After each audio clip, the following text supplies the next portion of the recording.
Thing has resumed.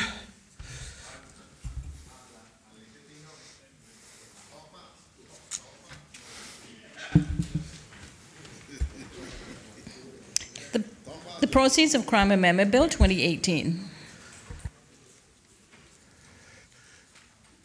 Honorable the AG. Thank you, Mr. Speaker.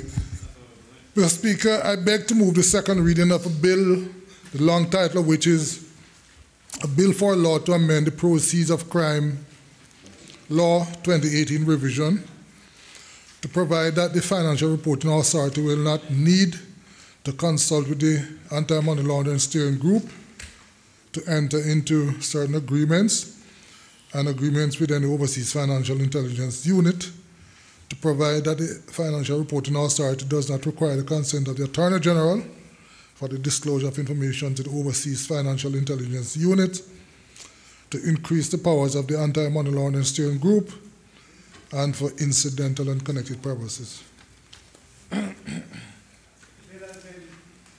Duly moved. The mover speaking there at all? Thank you, Mr. Speaker. Mr. Speaker, this is a fairly short bill.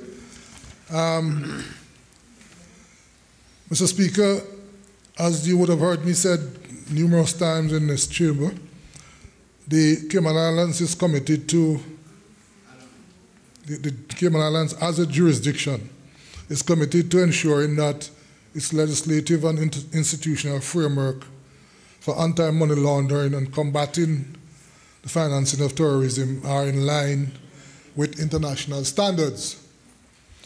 Those international standards, Mr. Speaker, are produced primarily by the Financial Action Task Force, the FATF, and amongst other things require the Financial Reporting Authority, that is the FRA, to be operationally independent and autonomous. Under the FATF methodology for assessing what is called technical compliance with the FATF recommendations and the effectiveness of the anti-money laundering systems, each jurisdiction's financial intelligence unit, Mr. Speaker, should be operationally independent by having the authority and the capacity to carry out its function freely, including having complete autonomy in its decisions to analyze, request, and/or forward or disseminate specific information. It should also be able, Mr. Speaker, to make arrangements or engage independently with other domestic authorities involved in the AML-CFT or foreign counterparts on the exchange of information. So, Mr. Speaker, presently the Proceeds of Crime Law 2018 revision requires the FRA to consult with the Anti-Money Laundering Steering Group prior to entering into any agreement or arrangement with an overseas FIU for the further discharge of its functions. It also requires, Mr. Speaker, the FRA, that is, to obtain the consent of the Attorney General in order to disclose to any overseas counterpart any information received under the law. Mr. Speaker, the purpose of this bill is to seek to remove these requirements on the FRA and to allow the operational independence and autonomy contemplated by the FATF standards. So although I must point out, Mr. Speaker, that there are no complaints about the requirements hindering the work of the FRA, but according to the FATF, the need for the consent from the AG and the MLSG could potentially impede the role of the FRA to act spontaneously. And hence, it is a technical compliance issue, Mr. Speaker, nothing to do with effectiveness. Mr. Speaker, the bill also seeks to give the Anti-Money Laundering Steering Group certain powers which are critical to the strengthening of the jurisdiction's AML-CFT framework and to provide Cabinet with further express regulation-making powers. Mr. Speaker, it is expected that the amendments proposed in this bill will enhance the effectiveness of the Cayman Islands money laundering framework, anti-money laundering framework, while ensuring that the jurisdiction meets international standards. To that end, Mr. Speaker, the bill provides in a couple of clauses, in clause 1 that the bill contains a short title, Clause 2, Mr. Speaker, of the bill amends Section 4 of the law to provide that the FRA will no longer be required to consult with the Anti-Money Laundering Steering Group in order to enter into arrangements and agreements with Overseas Financial Intelligence Unit. However, further amendments, Mr. Speaker, is made to Section 4 to provide that when the FRA enters into such an agreement, it must inform the Anti-Money Laundering Steering Group as soon as it has entered into thereto. So as soon as it enters into the agreement, it has to advise the Anti-Money Laundering Steering Group. Clause 3, Mr. Speaker, of the bill amends Section 5 of the law to expressly empower the Anti-Money Laundering Steering Group as part of its general oversight of the anti-money laundering policy of the Cayman Islands to designate jurisdictions as having measures for combating money laundering and finance of terrorism, which are equivalent to that of the Cayman Islands. So, Speaker, there is always a list of countries that are published from time to time, which we claim have equivalent standards, anti-money laundering standards, to the Cayman Islands. It also amends Section 5 to provide the AMLSG with more general power to take measures which may be necessary to ensure compliance with the requirements for combating money laundering, Mr. Speaker. Mr. Speaker, Clause 4 of the bill amends Section 138 of the law to provide that the FRA will no longer require the prior consent of the AG to disclose to any overseas FIU any information received under the law. Finally, Mr. Speaker, Clause 5 of the bill amends Section 145 of the law to provide that the Cabinet may, upon the recommendation of the Anti-Money Laundering Steering Group and the Cayman Islands Monetary Authority, make regulations to prescribe fees or subscriptions or other monies which may be payable by any person who is to be supervised by a supervisory authority in accordance with the law or those regulations. So, Mr. Speaker, in short, currently the FRA, if it's going to enter into a MOU with another financial intelligence unit abroad, they are required to consult with the Anti-Money Laundering Steering Group. Similarly, Mr. Speaker, if the FRA receives a suspicious activity to report from a bank and is going to send it on to FinCEN or to the UK or one of those other similar agencies, it has to get the AG's consent before it can forward that information about some crime being committed and so. The FATF is of the view that that's a technical compliance issue and it could potentially impede the independence of the FRA. And so to the extent that it requires those kind of consent, we as a jurisdiction is not in compliant, or we are not in compliant rather, with the FATF standards. And so, in effect, that's what we're seeking to address. Mr. Speaker, we are currently going through a period of review, and we have the third draft of that report about our system. And these are some of the things that have been flagged in that report, draft report, which we will be heading to Barbados next week to discuss. And so the purpose of this amendment. Thank you, sir. Does any other member wish to speak? A member from East End?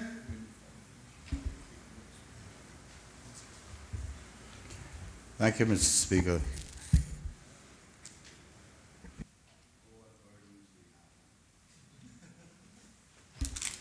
Mr. Speaker,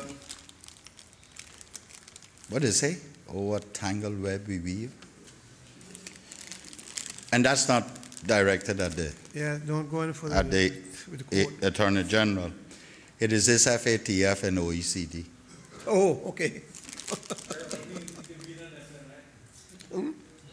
I have never,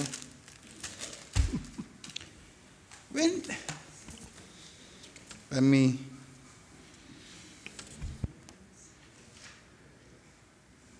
(2008), originally enacted 2008. We have had 1, 2, 3, 4, at least 5 amendments to this bill.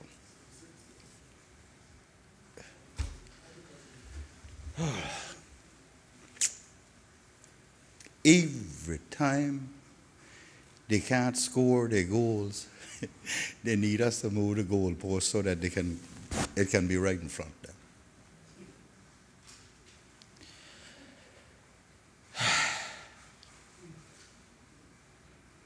And, Mr. Speaker, this thing has been in place for quite some time. The next thing I wonder, for compliance, will it be that the steering committee should not include the Attorney General? I understand the independence that is required of that FRE. I understand all that. But somebody got to manage it. And they're still managing it. The same steering committee still manage it. But now they're saying, well, the AG shouldn't have advised them on the Attorney General shouldn't have advised them on it. It really burdens us, Mr. Speaker. I know it burdened you when you were there too. I'm trying to argue for all of us, Mr. Speaker. But when will they stop?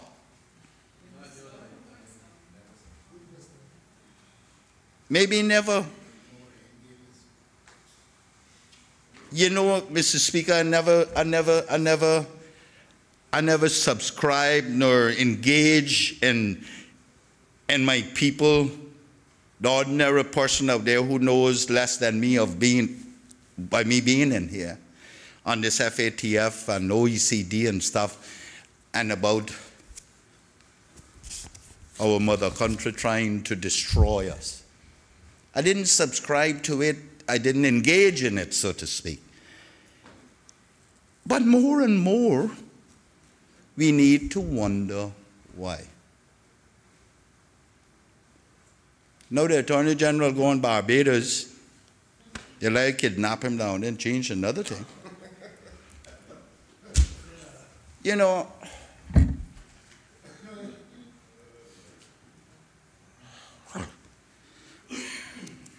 and Mr. Speaker, the public may look at us and say, well,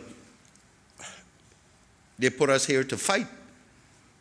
But there are many times you wonder if you're fighting a losing battle. You know? But the good thing about it is that we have answered the call every time without fail. And every time they use us for guinea pig, we turn around and stick the needle right in them. Yeah, I rise. Mr. Speaker, I see the Attorney General is making one amendment in 145, which is an inclusion of the Cabinet being able to prescribe fees, subscription, or other monies which may be payable by any person who is supervised in accordance with this law and the regulation. I wonder if they're going to say that that impedes the independence then too. Because that would be paying them for supervising the entity.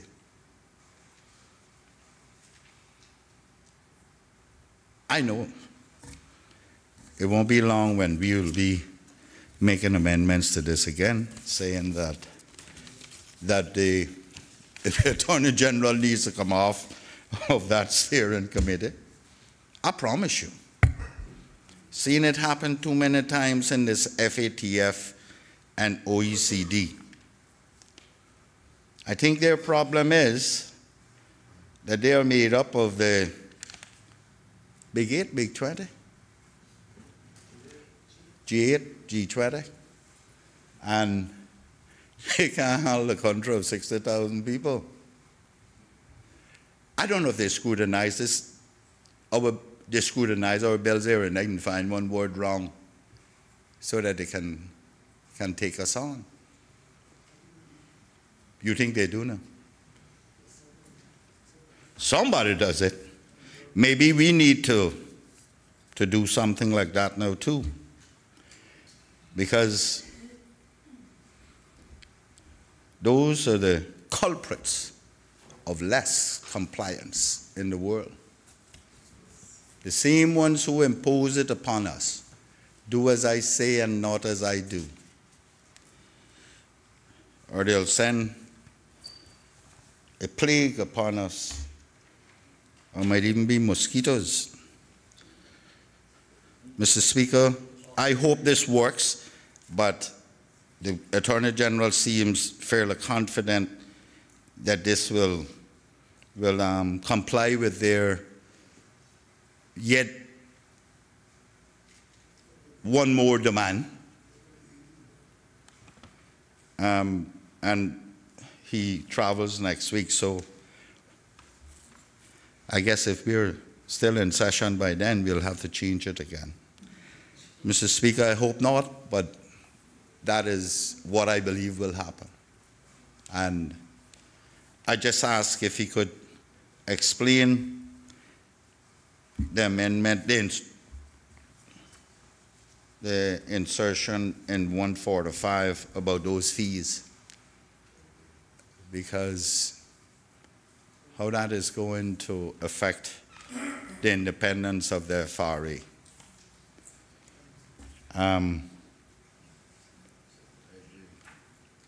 Because I know there have been instances where they have come back. And I know SEMA is not in the same situation. They collect the fees for the registration of the companies, but asking them to pay to be supervised seems a little off the beaten track. So I would ask that the Attorney General explain that a little more in detail. Thank you, Mr. Speaker. Any other member wish to speak? The member from Georgetown Central. Thank you, Mr. Speaker. I don't plan to be very long, but just to elaborate a little bit on what my good colleague from East End has suggested in respect to Clause 5 of the current bill, current law, where it suggests that the fees, and the wording in Clause 5 is a bit concerning because it says, upon recommendation.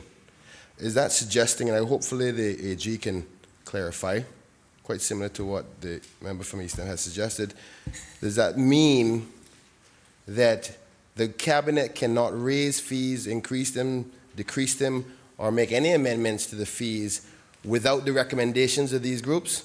Because I don't think the Cabinet should be stronghold like that, and I'm hoping that he can clarify the interpretation of the amendments to the law to make sure that it doesn't interpret it in that particular way. Thank you, Mr. Speaker.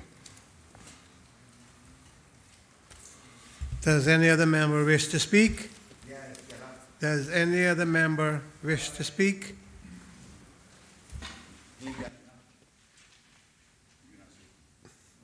I would call on the Honourable Mover, Honourable Attorney General, to exercise his right of reply.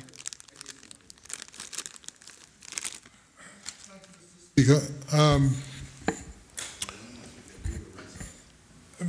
Mr. Speaker, let me just say that the Honourable Member from East End is correct. This is an ongoing process. And each time we think we're there, the standards change. And we are required to amend our law. Thank you. Amend our laws to be in compliance. And, Mr. Speaker, it is a fact that as I stand here, we are being reviewed. The FATF has a way of changing the methodology, changing the standard, and we are required to comply with this new standard if it is rolled out tomorrow morning. That is how this operates.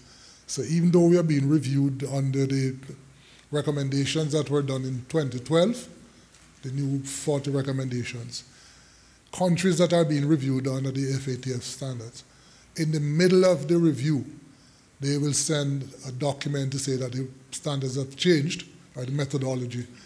And so you, whereas the examiners or the assessors are on the ground, they are required to now look at your legislation and your framework in light of the new standards that have just been promulgated. It is an absolute sort of messy, or crazy, I should say. And I say that deliberately. Crazy process, Mr. Speaker. That's what it is. But we're required to comply. And we know what happens if we don't comply. So, yeah, that's right. And since 2000, you heard me say that many times on this floor that we are review fatigue as a jurisdiction. Every time some new standards are promulgated, we are reviewed. Cayman Islands is reviewed against these new standards. And so, but in respect of the provision to deal with the fees, Mr. Speaker, the explanation is very simple there. Under the new dispensation that we're putting in place, the Cabinet can designate a public authority, such as SEMA or the Department of Commerce and Investment, DCI, or they can designate a self-regulatory body, such as the body that regulates accountants, SEPA, as what is called a self-regulatory body to supervise persons fall under them. So use the accountants, Mr. Speaker. We have SEPA, which is the kind of oversight body. The government can say to SEPA, and have done so, as a matter of fact, that for the purposes of anti-money laundering and ensuring compliance by accountants, you are the supervisory body. So you must monitor, SEPA must monitor accountants to ensure that they comply with the anti-money laundering regulations. We are proposing to do that, Mr. Speaker, under a bill that is pending here for the lawyers. We're hoping to be able to get the government to designate the Bar Council, the new council, whatever it's going to be called, as a self-regulatory body for lawyers that will monitor lawyers to ensure that they comply with anti-money laundering regulations and so. So where that happens, Mr. Speaker, the provision in this bill is saying that certainly in the case of SEPA, for example, there are members, there are accountants who are not members of SEPA, but who must comply with anti-money laundering regulations. And what we're looking at is the ability of the government to say to SEPA, well, you can charge these people $50 as an administrative fee to be able to monitor them for the year. And so, nothing more than that. I think it's probably, I doubt it would get to $100. But it is really just a sort of an administrative fee to be able to regulate them. Somebody have to go and examine the books and do all of that. So that is sort of an incidental fee to cover that. If SEPA or if the Law Association wants to do that. The same thing with DCI. DCI might decide that they're going to charge $50 to monitor jewelers and people in selling precious metals and precious stone to ensure that they comply with anti-money laundering rules. I want to be able to charge them $50 for registering them as someone who is being monitored by the DCI for those purposes. So that's the basis of the fees. And to the member's question about whether it means that the Cabinet cannot impose those fees without a recommendation, well, it is not unusual to have an oversight body that make recommendations to Cabinet as to whether or not it is suitable or advisable to do these fees. We have the Grand Court Rules Committee, for example, that makes recommendation to government about whether to charge certain fees to deal with certain things that happens at the courthouse. And we have those kind of provisions in the law already. So this is really standard, Mr. Speaker. Thank you.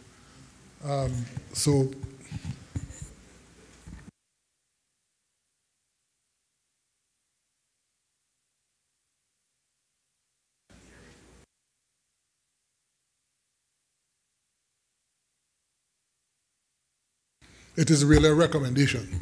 The Cabinet does not have to accept the recommendation. And so the Cabinet can go contrary to the recommendation.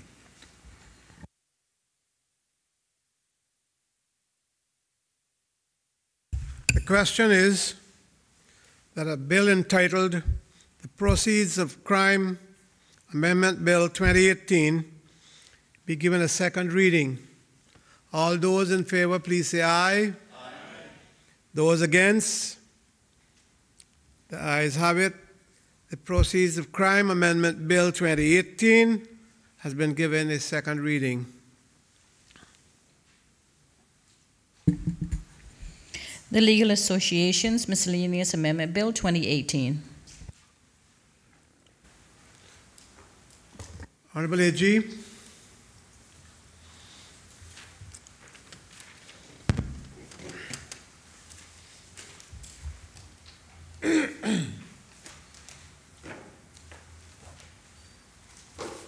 Thank you, Mr. Speaker. Mr. Speaker, I beg to move for the second reading of a bill, a short bill, the long title of which is a bill for a law to make consequential amendments to certain laws due to the merger of the legal associations to provide for the regulation of continuing education for attorneys at law, including continuing education in anti-money laundering and counter-terrorism legislation, and for incidental and connected purposes.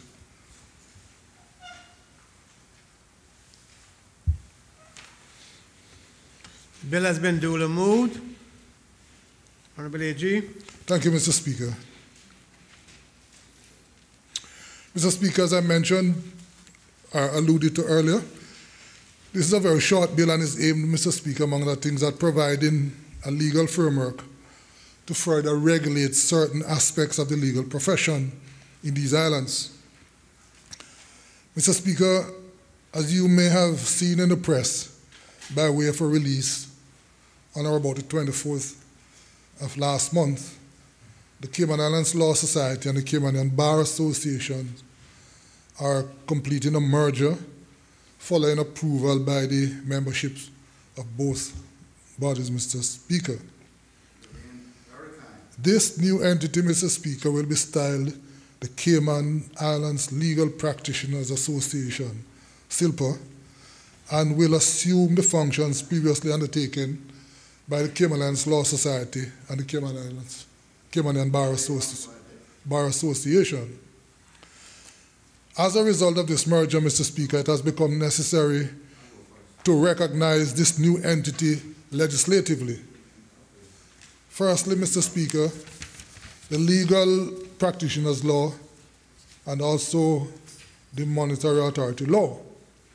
Accordingly, as outlined in the bill, Mr. Speaker, before this House, Section 19 of the legal practitioners law, which deals with the issues of establishing the composition of the Legal Advisory Council, is being amended primarily to change the composition of the LAC from the current language, which reads, Mr. Speaker, that two attorneys in private practice who are the respective heads of the CBA and the Cayman Islands Law Society are the nominees, to instead read two attorneys at law in private practice who are nominated by the head of the Cayman Legal Practitioners Association, or as an alternative, Mr. Speaker, the head of the CILPA and one attorney at law in private practice who has 10 or more years called to the bar and who is nominated by the heads of CILPA. Mr. Speaker, simply put, there is a body named the Legal Advisory Council, which, among other things, regulate the law school, continuing legal education in law school.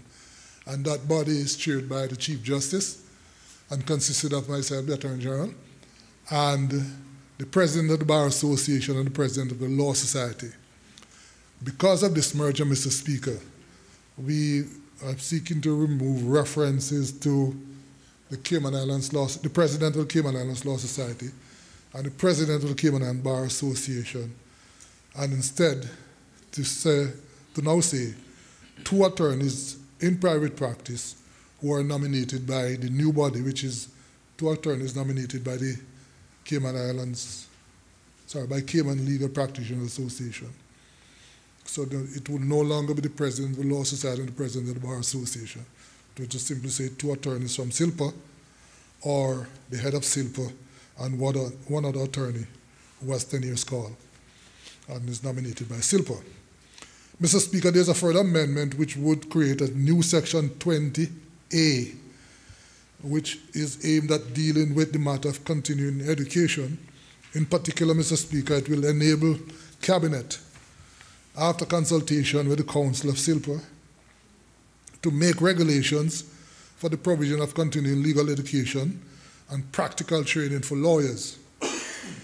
This would include continuing education and training in anti-money laundering and combating the financing of terrorism, including, Mr. Speaker, where necessary, empowering this new body to direct attorneys to undertake such training.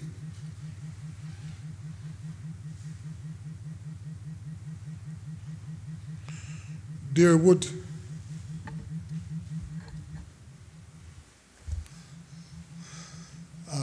be particular focus, Mr. Speaker, on legislation such as the proceeds of crime law, the terrorism law, the proliferation of financing prohibition law, as well as regulations made under these laws, including the anti-money laundering regulations, Mr. Speaker. Similarly, Mr. Speaker, there will be a consequential amendment to Schedule 3 of the Monetary Authority Law to delete references to the Cayman Islands Bar Association and the Cayman Islands Law Society, and to replace those, Mr. Speaker, with SILPA. Mr. Speaker, natural corollary to these amendments will be the ability of the government to designate SILPA as a self-regulatory body for attorneys for the purposes of anti-money laundering and related matters in a manner similar to what has been done with the accountants, Mr. Speaker, SIPA.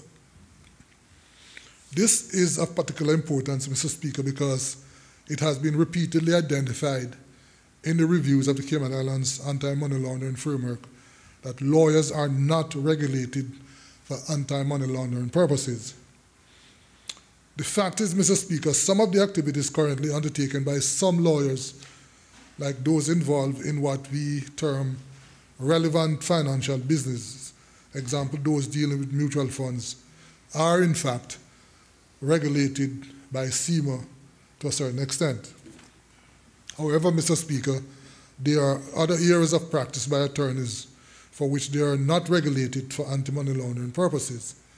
And the hope is that with this new amendment and the necessary enabling power, all relevant areas relating to anti-money laundering will be captured and covered as it relates to the practice of law. Mr. Speaker, that designation as a self-regulatory body will be done under Section 4.9 of the Proceeds of Crime Law and the anti-money laundering regulations. So once this legislation is passed, the government will be able to designate SILPA, the council, as the supervisory body for lawyers for anti-money laundering purposes, and thereby remove that criticism that is being leveled at us by the FATF that lawyers are not regulated for anti-money laundering purposes. Mr. Speaker, I commend the bill to honorable members of this House.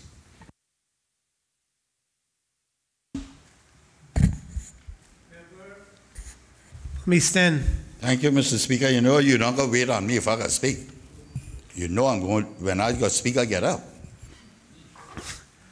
Mr. Speaker. Yes, I see that. Tom might look fooled, but Tom not fooled. And no one should ever, ever, ever take me for being fooled. Oh, but No, not about you, sir. No. because I will tell you what one old lady in West Bay said. I'm not as fool as my old clothes make me look. Yeah. Please. And I know the difference between naught and $18. Trust me. And the same way others see me coming, I see them coming. And I see them coming from far. And I know that one of the first tools ever known to mankind was the axe. And this is the thin edge of that wedge. You hear? But you know what surprises me, Mr. Speaker? What amazes me is that Arden McLean, I, stood on the floor of this legislative assembly and took that government on in defense of every young lawyer in this country. To the point that even the premier had to withdraw the bill. The government. Election were too close. Now you're coming back with it and slipping it in. That ain't gonna happen.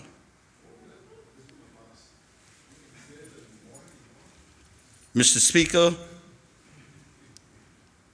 what bothers me is the fact that I stood here in defense of lawyers in this country to ensure that they got a fair chance at the opportunities in the legal fraternity. With two organizations in this country, two, Law Society and the Bar Association. In most countries, it is one, and it's called Bar Association. But because they couldn't get their way, they went their way.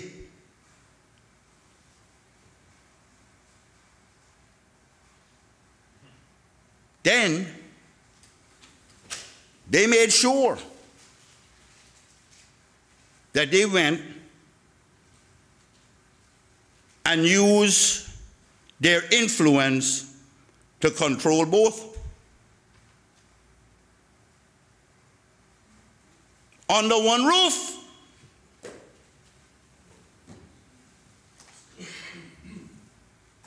We fought back to back, we fought in here against that and against control. Whether we were right or not, we believed we were right.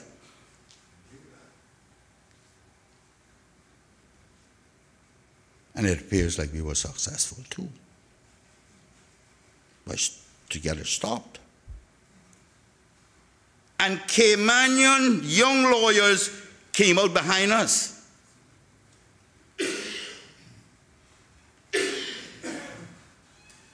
What bothers me is that they have acquiesced and allowed those same controllers who want to be controllers to control this entire thing and put a token Caymanian headed.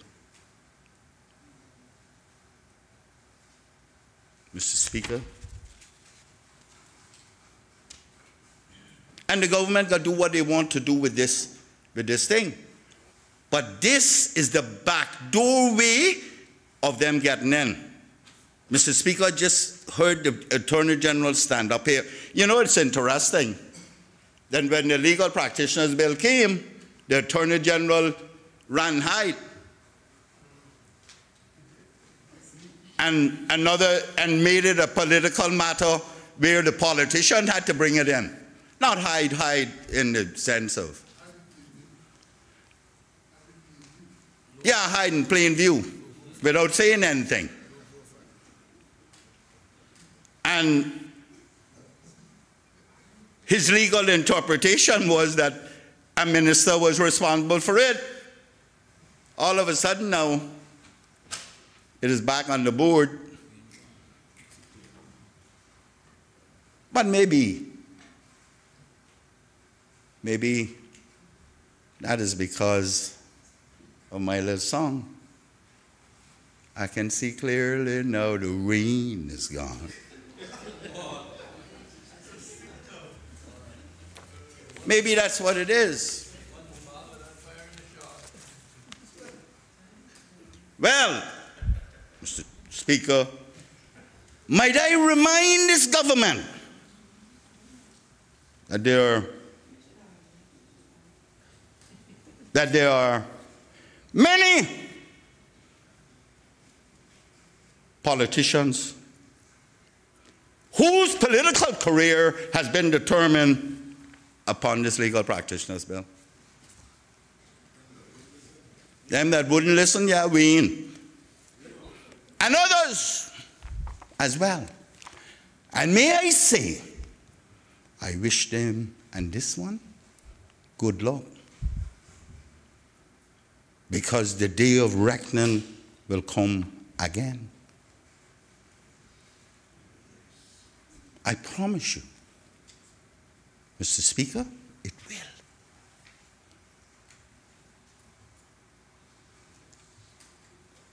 When,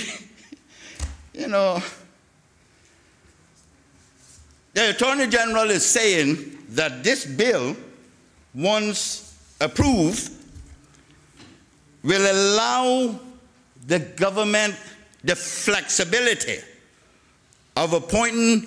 You notice the name is the same thing that was proposed in the law. Of appointing this committee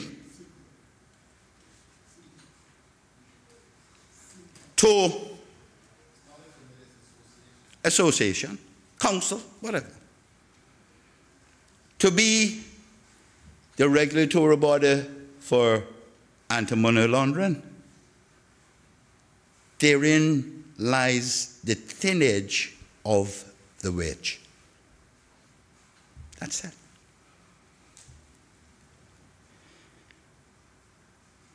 I know, Mr. Speaker,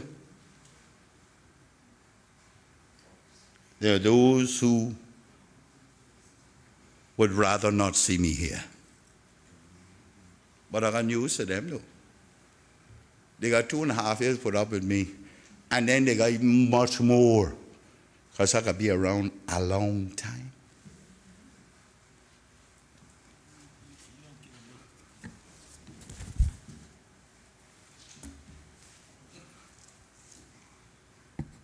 And if they think they're the killers of giants, tell them come on down. Because I got my sling and my rock too. Yeah, we need you home. Now you need to go.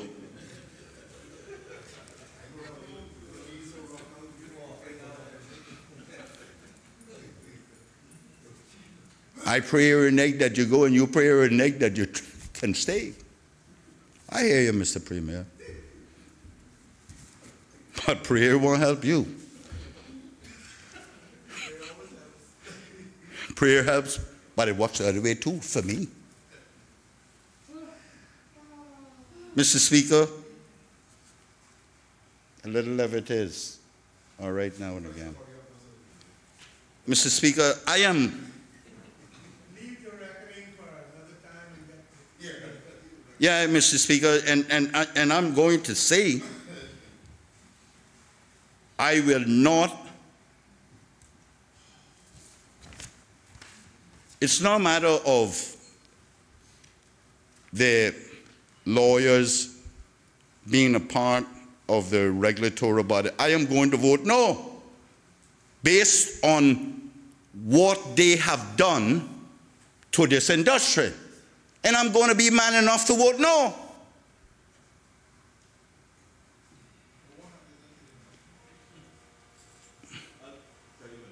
the premier one, what done to the industry. Mr. Speaker,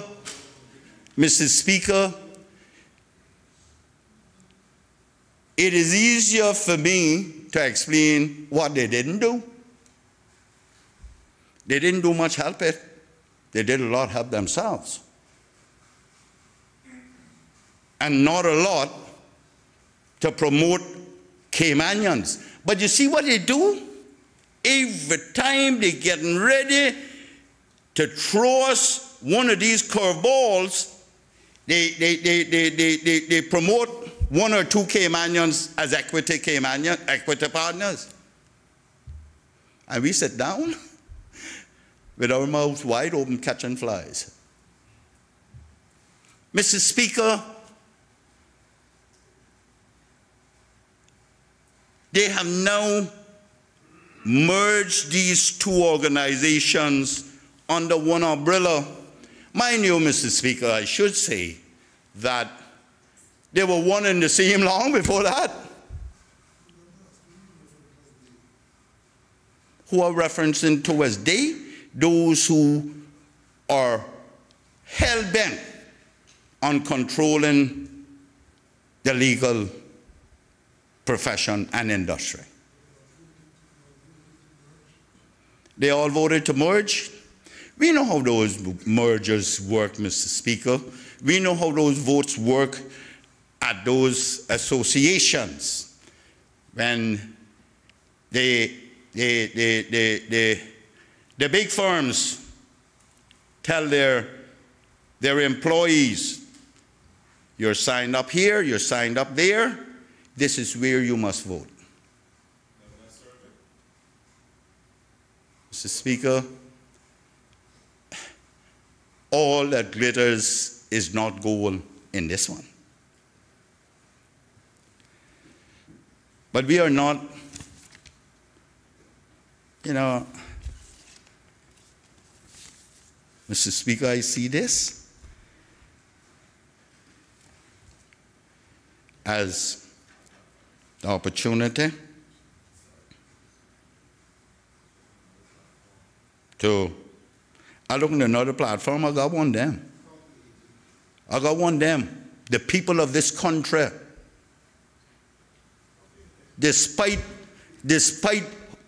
those who have acquiesced to the wishes of all those who want to control, there are still younger Caymanians out there that need this industry to survive, who wants it as a choice.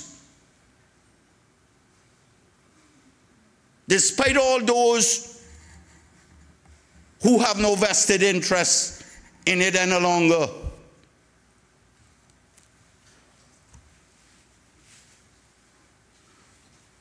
And there are many who have retired therefrom and has found the Bible and now come with their confessions of what went on in there during their time there. You know, I could stand up here all night and argue this thing about this legal thing. I only got 2 hours, I know. And I will not bore you because you are easy to anger, so I don't want to do that. Mr. Speaker, the government, the Attorney General says that now, as opposed to it being two attorneys under the current provisions, 2 attorneys, those being head of those 2 associations, that you will still have 2 attorneys on there with the Chief Justice and the like.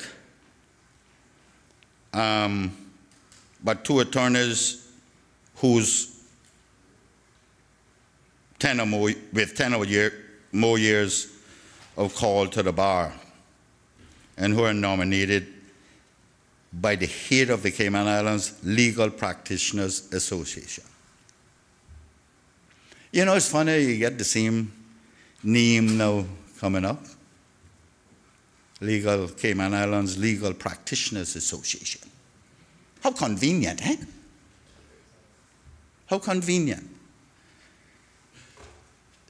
But as an alternative, the head of the Legal Practitioners Association and one nominated by him or her. So it's all the same thing. It hasn't changed much, it's just that you change the narrative on how they get there. That's it. Oh, what is wrong with that is that the Bar Association, Mr. Speaker, that was started here by the likes of Ormond Patton and Steve McField, what Marion was?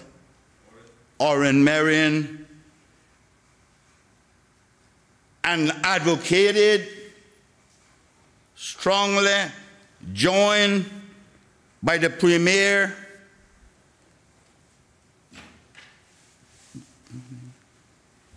the Minister for Education, all of those Caymanian lawyers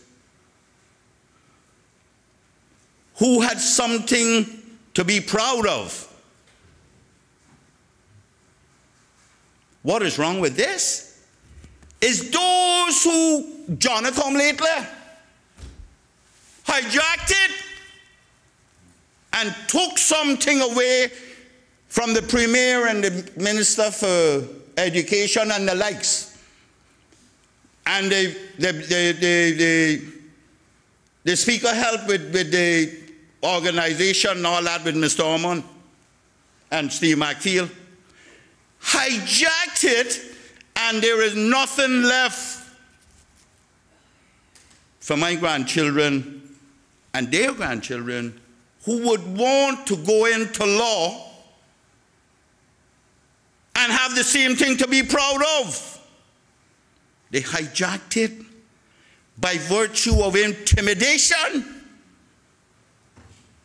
intimidating the young Caymanians who qualify and wants to succeed and gets a job from them, and then are told and directed to destroy the Cayman side this. We gotta make our own. And I must stand up here and acquiesce too. No, it ain't gonna happen. It will not happen. You stand for something or you die for anything. I will not support it. I am not going to support it, Mr. Speaker, because this in itself, what was done recently to the Bar Association in particular, I'm talking about, Mr. Speaker, it's a travesty in this country. Pardon me? No. Recently, the merger of it and bring it into one little head, so that those who have worked so hard to control, and now my grandchildren, if they chose law, will be subject to their rule. Who are they? They're all those who've been working very hard to take control of all the law organizations in this country. We know who they are. Now, and don't want me to start calling names, because it would be helpful. Now, you got to tell me, Mr. Speaker, that government, and in particular that Premier, would try to to convince me or force me into going down that road. We know. You know, Art McLean is not afraid to go down the roads that defend his people. We know that. Because I'm not pretty good at building roads. Mr. Speaker, when I saw that merger in the papers, it pained me. Not so, I understand, Mr. Speaker, that that was their objective. That had been the operation for quite some time under the umbrella of Mapleson Calder. Let's get this straight now. I still got questions that they're supposed to answer. This parliament, they won't answer it. They were the one and the same under Maple's roof. And now that's where they're going to be again. Trust me, this is not rocket science. This is basic common sense. And I thought to myself, Mr. Speaker, how could the young Caymanians allow this merger? When I look, before that thought had exited my head, I see a big picture on paper that this boy, Collins, must be in charge of it or something.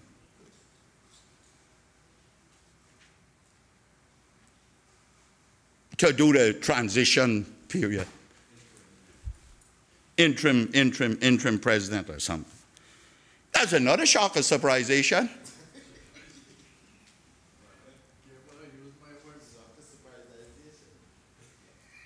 And then I thought that maybe I shouldn't be so cruel to my young Caymanian who are in this profession, because for them to survive in their country, they must work for the same people who are trying to control them.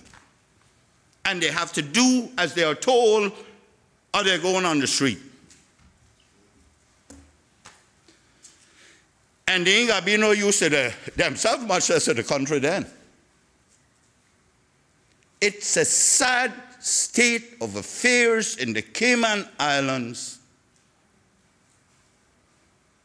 when all others control and we eat the crumbs that fall from the table.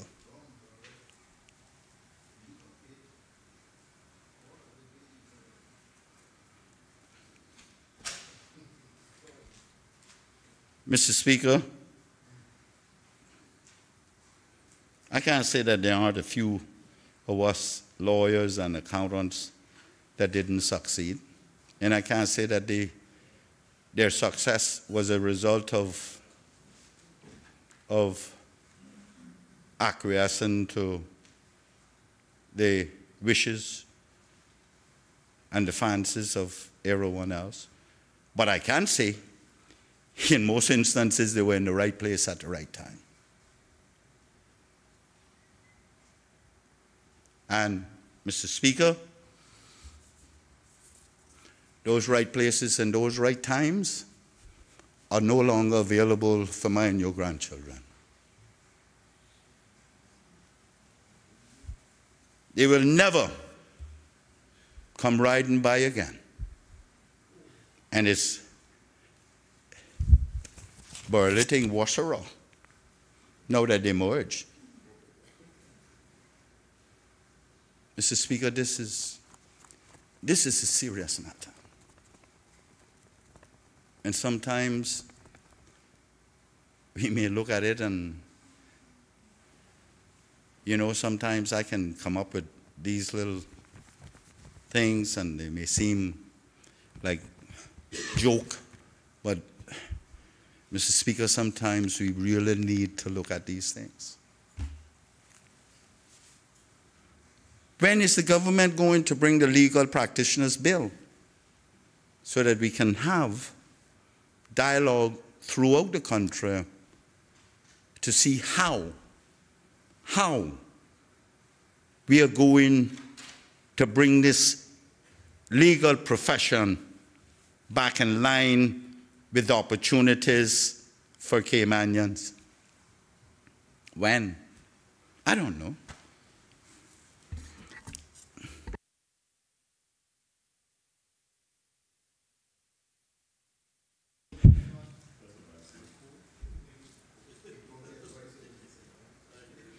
Mr. Speaker, the government needs to, Mr. Speaker, this was March last year. We debated the March or thereabouts. That's a year and a half now.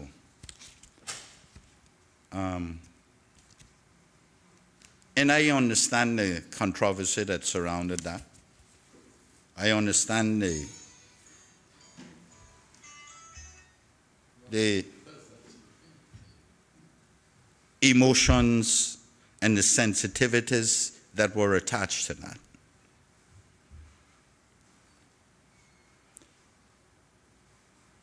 But that is no reason that we cannot come up with something that is reasonable. Mr. Speaker, I've always wanted to see the legal practitioners bill. We even propose, that is a new one. We even proposed, Mr. Speaker, you were there. We proposed that they put the anti-money laundering provisions in this law, in the interim, and to also attach the code of conduct to it as well.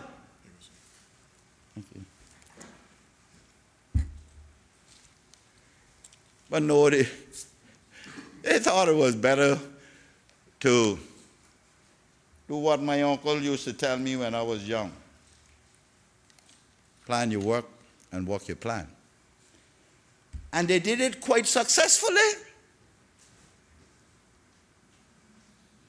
They convinced everybody to vote to merge it in the absence of many Caymanians who had given up all hope on the Bar Association and were not paid up members, such as I probably can see 3 or 4 in here.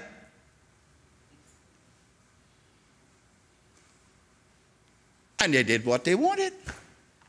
That's how it's done. And then the government brings this here and expect me to vote on it and vote in the affirmative. And I can call division, but because mine got to be no.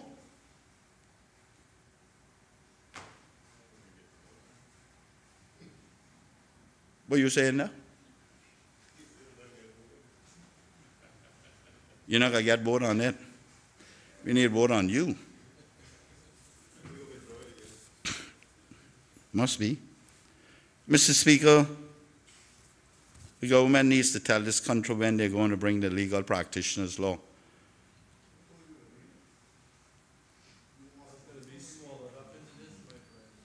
Well, Mr. Chairman, the Premier said, who tell me that they're going to bring it? If he think that question wasn't deliberate, he made a big mistake. He answered it. I know they're not bringing it, that's what they brought this for. So that they can have some legitimacy. That one last thing for me to row about, and one last thing for you to get beaten about. Mr. Speaker, the government needs to stop playing Russian roulette with its people. This is one of the laws that needs to be put in place. When the last time I said Russian roulette? Mr. Speaker, why is this man interfering with me?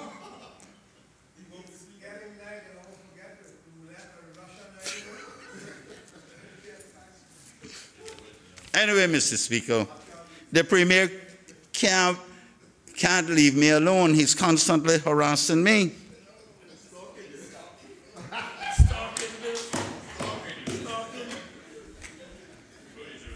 Well, his colleague said that he's stalking me, not me. I didn't say that, Mr. Speaker. Mr. Speaker,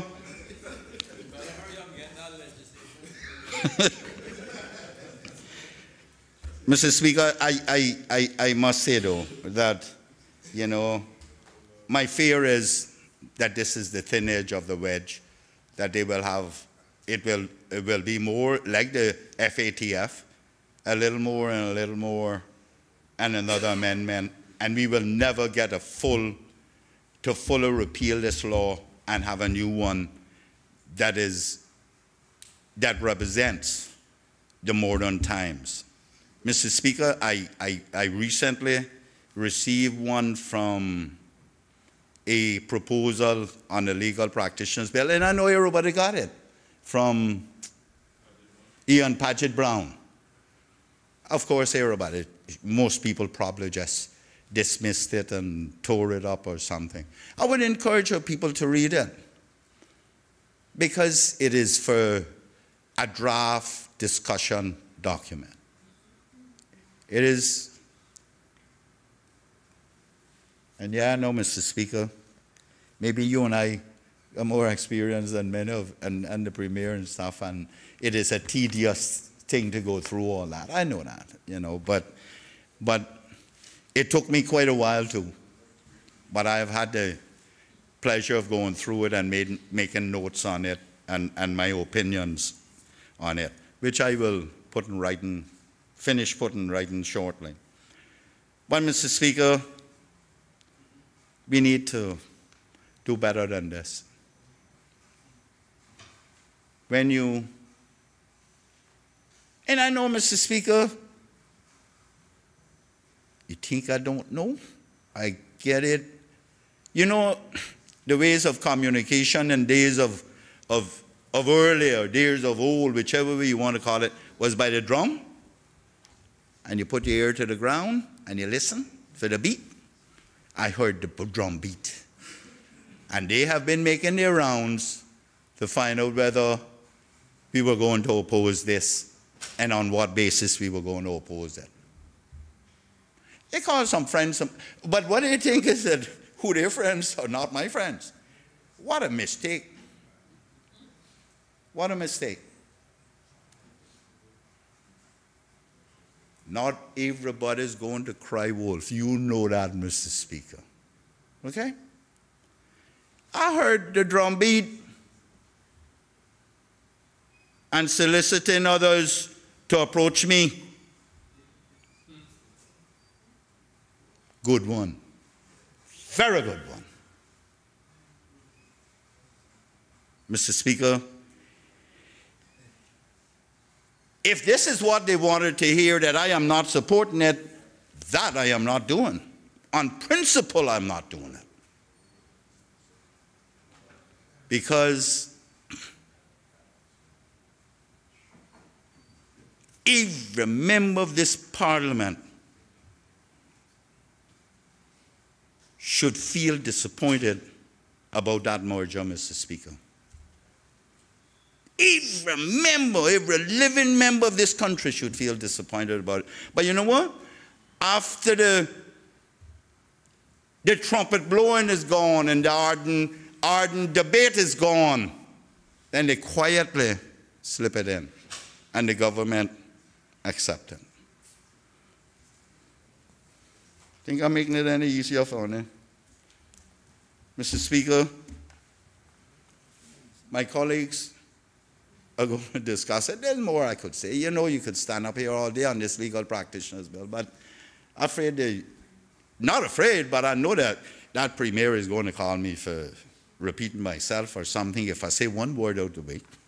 So I'm going to give him the benefit that he's using my things now. Say maybe, I used to tell him, just get up and talk and say ABCs forward and then say them backwards. You remember? Mr. Speaker, I thank you, and I believe some of my other colleagues will be speaking, but I cannot support this because of what they have done to manipulate the legal fraternity and profession and industry, whichever we want to call it, for their own benefit. I cannot support that.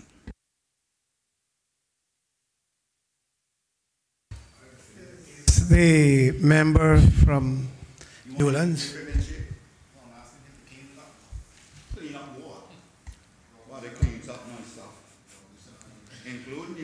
Thank you, Mr. Speaker. Mr. Speaker, I was going to be very academic in my debate on this bill tonight. No, actually, yes, Sarge, could I have the podium? I need something to bang my fist on.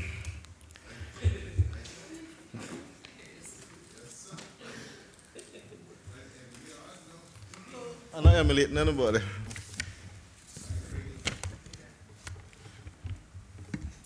Mr. Speaker,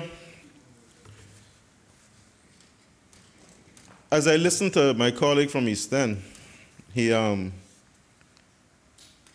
I made a note in my debate notes. First thing I wrote down is that I figured that this debate was going to either reignite some resolve or it was going to tear open some old wounds.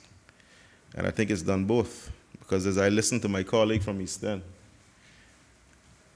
I felt the reignition of the resolve that I felt when we first went to war against that legal practitioner's bill. And as I looked across, I saw some old wounds being ripped open. Mr. Speaker, I caught a few comments being passed back and forth. We all know what this Parliament went through when that bill was brought here. But I just couldn't help but notice that there was not very much eye contact while my friend was speaking, especially when he talked about what we had to do to make our point with that bill. But he made a very strong point that we stood back to back, or he stood back to back and fought it. And I just wanted to get up here tonight to remind this honorable House whose back he was pressing up against. We're not all here now. We got some new people with us. But I can guarantee you, the fight will be the same as last time, or worse. It will be stronger. Because, you know, at first it didn't click to me. I guess it's, you know, I'm still learning. I'm still not as experienced as some of my colleagues. But when I consider what was attempted last time, and that went as far, Mr. Speaker, as to getting involved in our last election. I know how much money was spent to get rid of me, or try to get rid of me in Newlands. I know how much they tried and what they did. So I know they will stop at nothing to get their way. Mr. Speaker, the young Caymanians who want to go into the legal industry deserve that level of fight from this entire House. I hear comments being made about, well, why has nobody objected to the merger of these two associations? We all know the answer to that. Let's not fool ourselves. The intimidation is the same. The victimization is the same. Nothing much has changed. We didn't pass a new legal practitioner's bill. It was withdrawn, and if anybody suggests it was withdrawn because of the opposition, they got it wrong. We didn't cause the government to withdraw anything. The government withdrew it of their own free will. They had the numbers to pass it, and they didn't. ask yourselves why. Because there were people on that side who understood what was being done. This may seem like a small, inconsequential change to a law. But as my friend said, Mr. Speaker, this is only the beginning. I'm looking at this transitional council, and I see a certain individual who has crawled his way onto that I've had my own personal experiences with. I'm not going to go and call his name here tonight again. I've done that before. But he knows who he is. He just keeps popping up everywhere. One thing is missing, Mr. Speaker. Just a simple change in appointing the makeup of the Legal Advisory Council. One word is missing, Caymanian. I know that this new association has pledged majority Caymanian membership. I know they've pledged that their president will be a Caymanian. Why don't we just put it in the law?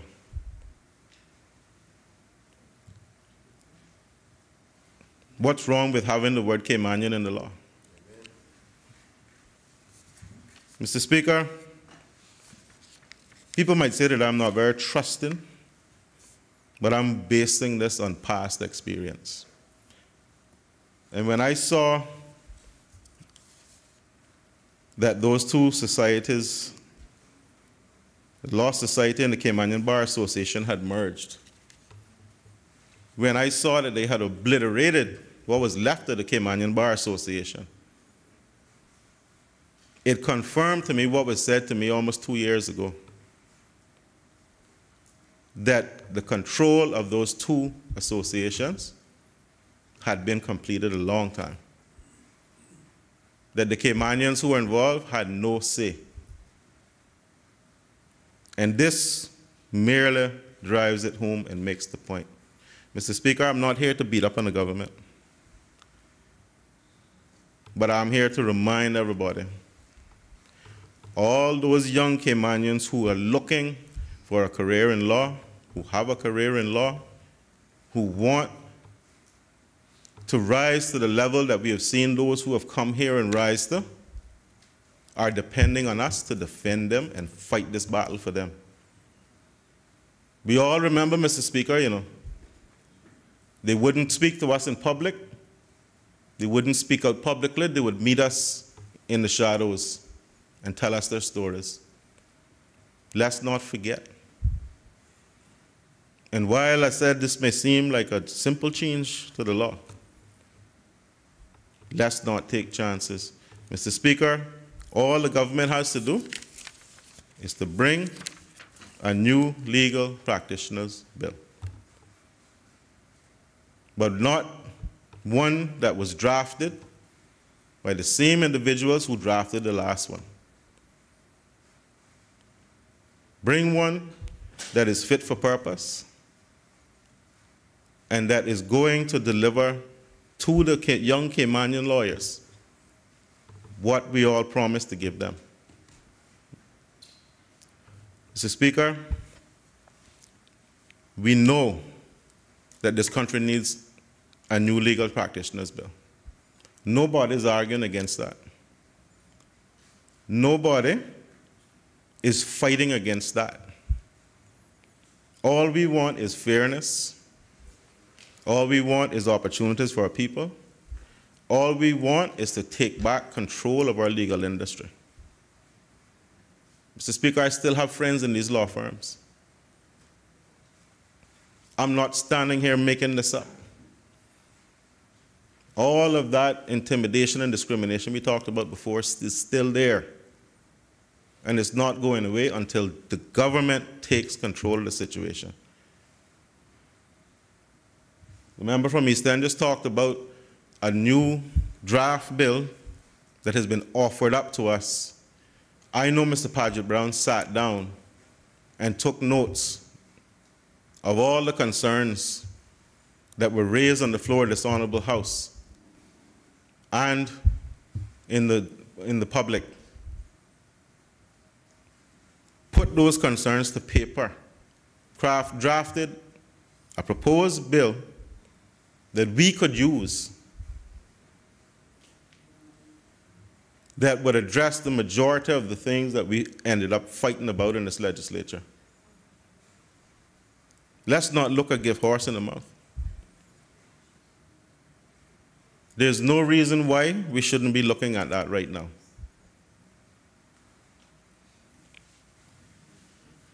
Mr. Speaker, we still need to modernize our laws. We still need to prepare for the future. We still need to allow the industry to grow and develop. We still need to provide training for our lawyers. We still need to legitimize those who are operating in that gray area we talked about a couple of years ago, almost. We still need to address the issue of practicing certificates. There's still a lot that needs to be done. But it's not going to happen unless this government takes on the challenge and the task of bringing a legal practitioners bill that is going to address all those concerns. The government has nothing to fear from this opposition, Mr. Speaker. If they bring a bill, as we've demonstrated tonight, that we can support. That is all we ask, and that is not too much to ask. But I am not going to back down on my resolve to continue to defend all those Caymanians that came to us and asked us to stand for them and defend them. I'm not going to back off of that position. So me and my friend from East End and my new friends and some older friends that were here before, we're going to continue to stand back to back. Let's just do it right this time. That's all that needs to be done. So, Mr. Speaker, I won't be supporting this bill either, on principle. But I hope that's the last time that I would have to vote against a legal practitioner's bill. Thank you.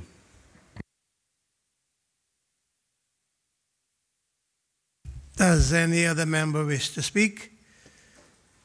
Does any other member wish to speak? The member from Savannah. Thank you, Mr. Speaker. As some of us have said in here, cockroach has no business in rooster fight. So, I wouldn't be surprised. I sit here and stand here this evening listening to my colleagues on this side. I see the proposition to the amending bill law. I remember February last year, March, whenever it was, when we had that original amendment to the legal practitioners bill.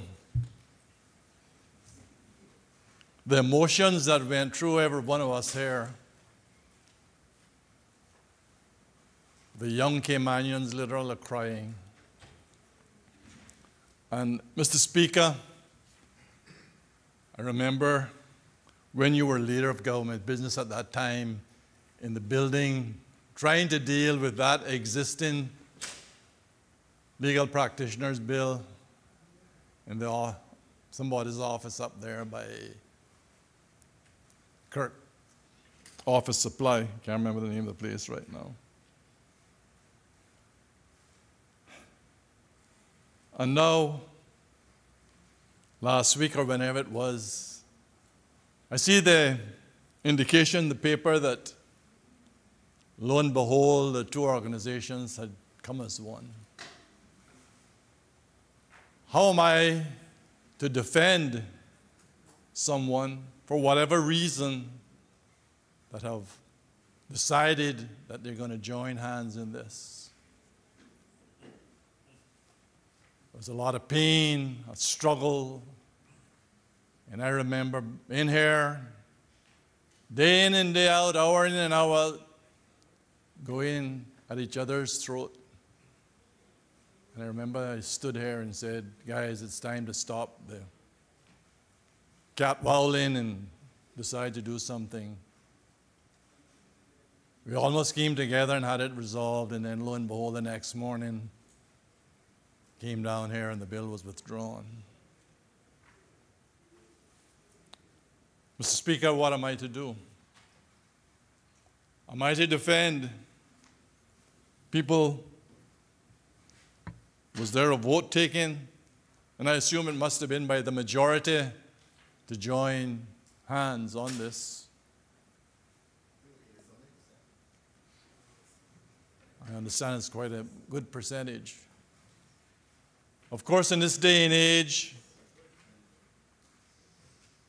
most of us now, wherever we came from, are Caymanians, so I don't know how we can have a Cayman Bar Association and whatever the other group was calling themselves.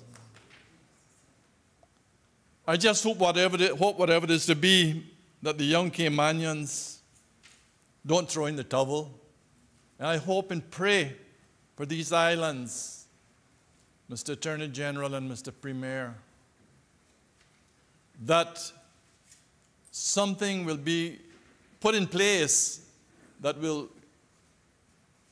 give hope to those that want to aspire, that not just a handful of people in this profession that takes away the millions and probably the billions of dollars out of this country, that as Nancy Pelosi talk about, we don't get those little crumbs that fall off the table. I will continue to consider what I'm going to do on this. It is sad. And I just wish there had been some further discussion without just the notification that they had merged. I wish them the best for our young Caymanians that are coming up. Mr. Speaker, your children, our grandchildren, not my children, they're past that stage. There's hope. There's hope. These islands have been so good to so many people that have come here, tried to change our culture, tried to change our heritage, and at times denied a livelihood to our young Caymanians.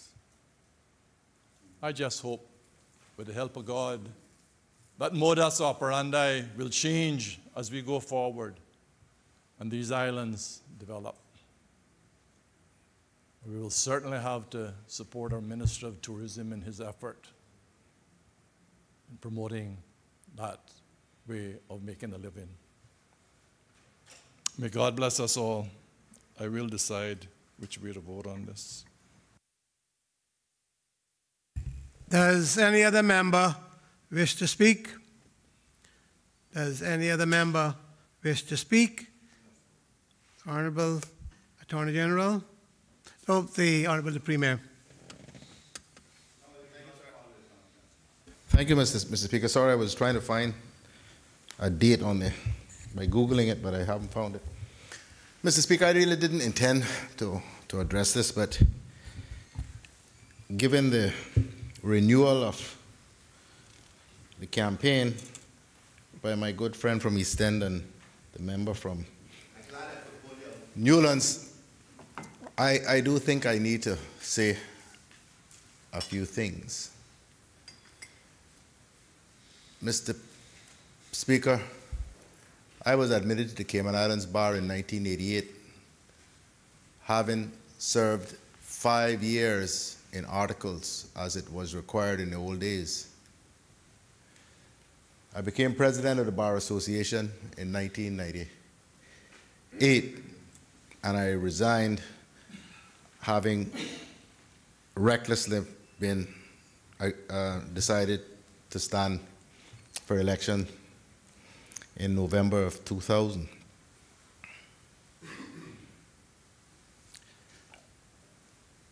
In the early days, law students were allowed to be, I think they were called honorary members of the then newly minted Bar Association. And I was very close personally to its first president and national hero now, the late Ormond Lauder Panton, OBE. So I don't need anybody here or anywhere else to tell me about what motivated the start of the Bar Association. It was, as is alluded here about Caymanian representation, not just at the bar, but the furtherance of the interest of Caymanian lawyers. That's what motivated the creation of the Bar Association. But it might shock members in here and some elsewhere that the first president who proposed a merger of the two associations was me. Was me. It got kicked into touch pretty quickly, and of course, I don't believe in fighting battles that you can't win, because there's no one particular issue that is more important than the overall best interest of the association and its members. That's a principle I have operated by all my life, and certainly in public life. It has never served these islands well to have a divided profession, especially divided on the basis of nationality. The optics of it are terrible internationally, and the politics of it are disastrous locally. Although I fully understand, as I've said, what drove the creation of the Bar Association.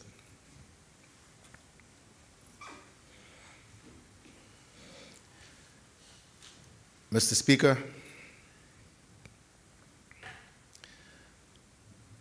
I've been through all of this many times. We've been trying to amend the legal practitioners law now for the best part of 20 years. And the continued failure of us in this House and those who preceded us to do so is a travesty. And the fundamental error which has been made over and over again, sometimes simply because people believe what they believe, but most of the time because of politics. Pure, raw, unadulterated, selfish politics has put us in a situation now, not now, for years, but more critically now, where, quite frankly, in terms of regulation or the lack thereof, we are the laughingstock of the Commonwealth.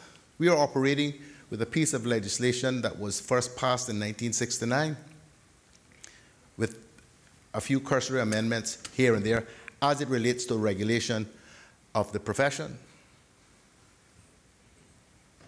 We are failing critical tests from an anti-money laundering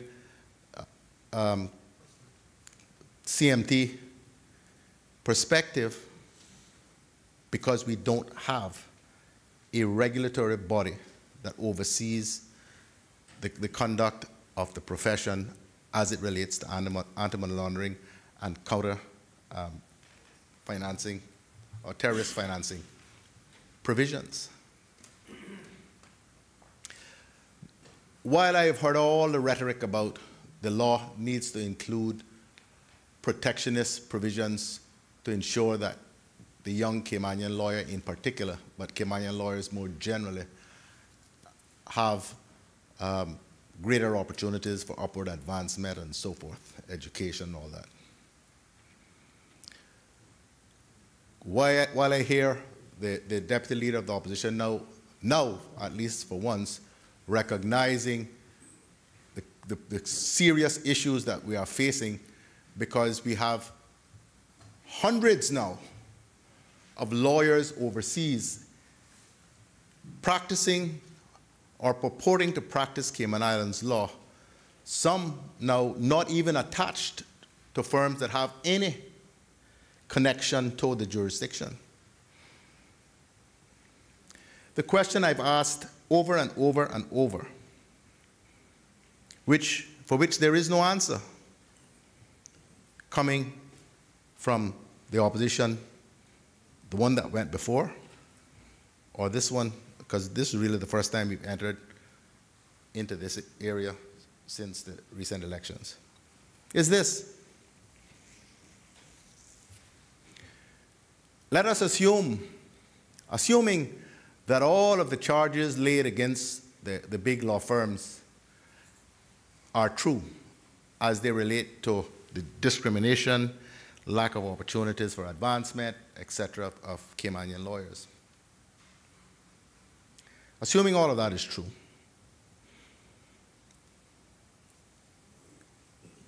how are we making the situation better by not passing any new legislation to deal with the regulation of the profession?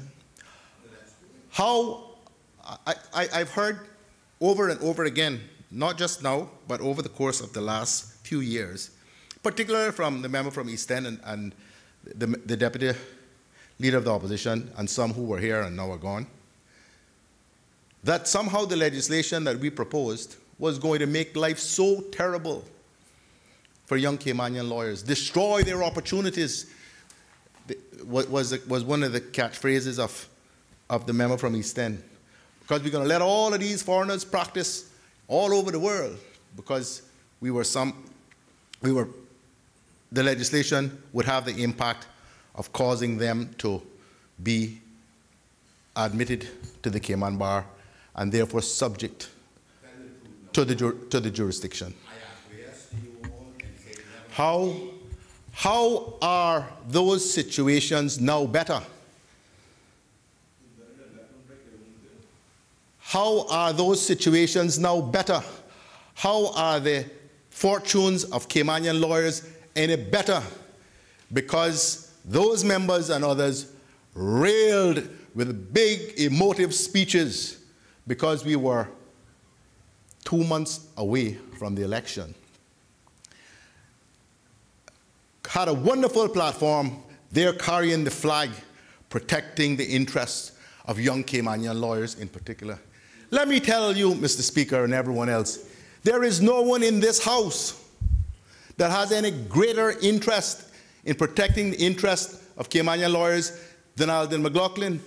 My son is a young Caymanian lawyer, admitted to the bar at age 24. You think, let's assume that you all believe somehow that I don't care about the interests of the Caymanians. You think I don't care about the interests of my son? And by now, all of you in here should know, whatever I am, I ain't fool. And whatever I am, I'm not easily intimidated. So unless you all think that somehow I've taken leave of my senses, I would hope that you would give some credence to my perspective on these issues. So, not for one moment would I suggest that the bill that we had, or any bill we bring, is going to be perfect. But I know, and I'm going to say it right here and now, there is no way that Alden McLaughlin, as Premier, is going to permit a bill to come down here again that does not have the support, or at least that I believe has the support, of the majority of the Caymanians in the profession. Because I am not going to allow the member from East End and the deputy leader from the opposition and some others who may join them on the other side, I ain't going to criticize them and them that just come, to do to me and to my government again what they did to the previous minister and the government I led then. So you all can take that and do what you want with it in your usual way on the talk shows, but believe you me, I am sincere about it. The reason why we are here with this stopgap ad hoc measure contained in the amendment to sorry, Mr. Speaker, forgotten the name of the bill.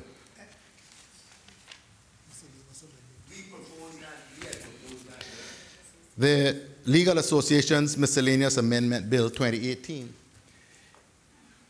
is because from a government perspective, we know the challenges that this country faces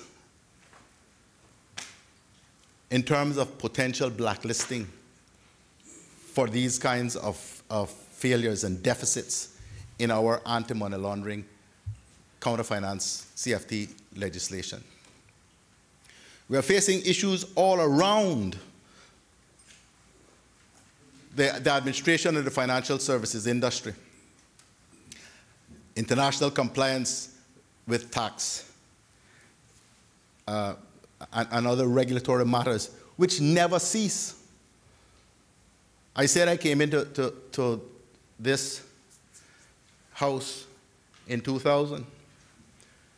What brought me here so prematurely were issues such as those we're facing now, not in this bill. I mean, not in this legislative assembly now, but in terms of what's happening with the EU and OECD and FHTP and CFATF pressures, which never go away.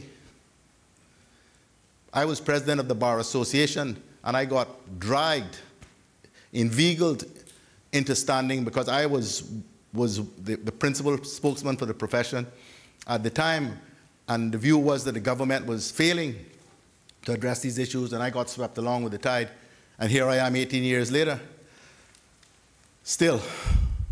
So believe you me, I understand intimately, Mr. Speaker, what it is that we need to do as a country and as a jurisdiction. Mr. Speaker, the members on the other side who have spoken keep talking about this they. They did this and they did that. Who is this they? There is a realization that we have to come to as a people.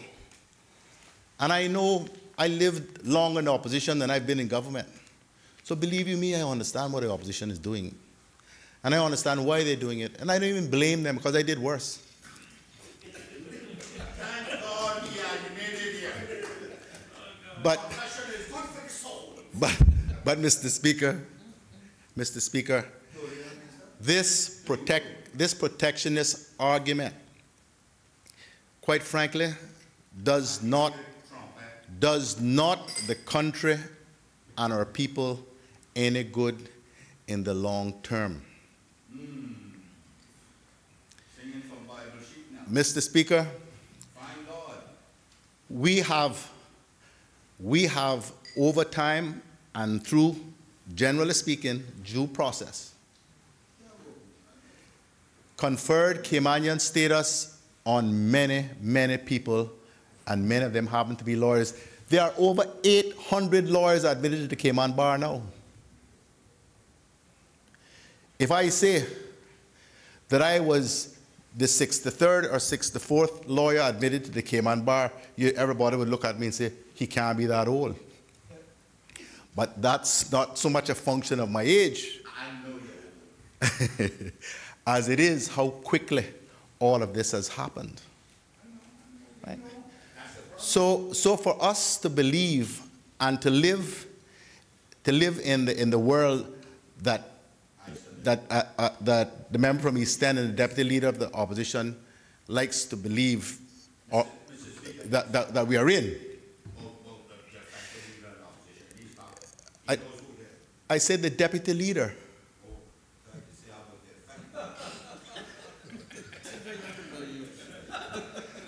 Mr. Speaker, I know they're having some leadership issues over there in the opposition, and it's a very sensitive thing. But I did not intend to go there right now. No, I don't. I certainly don't have that issue. No, I certainly do have that issue. At maximum, I know I got 2 years and 6 months left. Yeah. And my greatest challenge is to convince some of them that they should sit here. I promise you.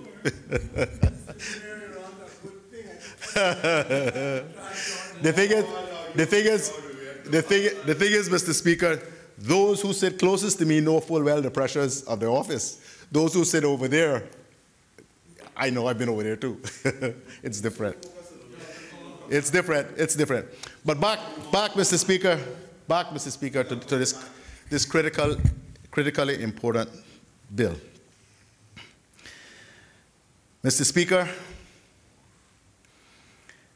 I believe that the merger of these two associations, the Law Society and the Bar Association, is a good thing. I believe that one of the big hurdles to getting broad agreement has been overcome, because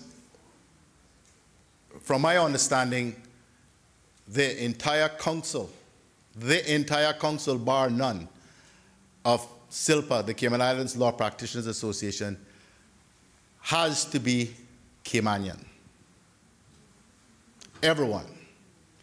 Which is why I said a little while ago, we've got to accept that regardless of how you came about the right to be Caymanian, we cannot have, and we cannot believe that you can have different degrees, for lack of a better word, of Caymanian. That this one is first class and entitled to this, and this one is not a second class and therefore entitled to less.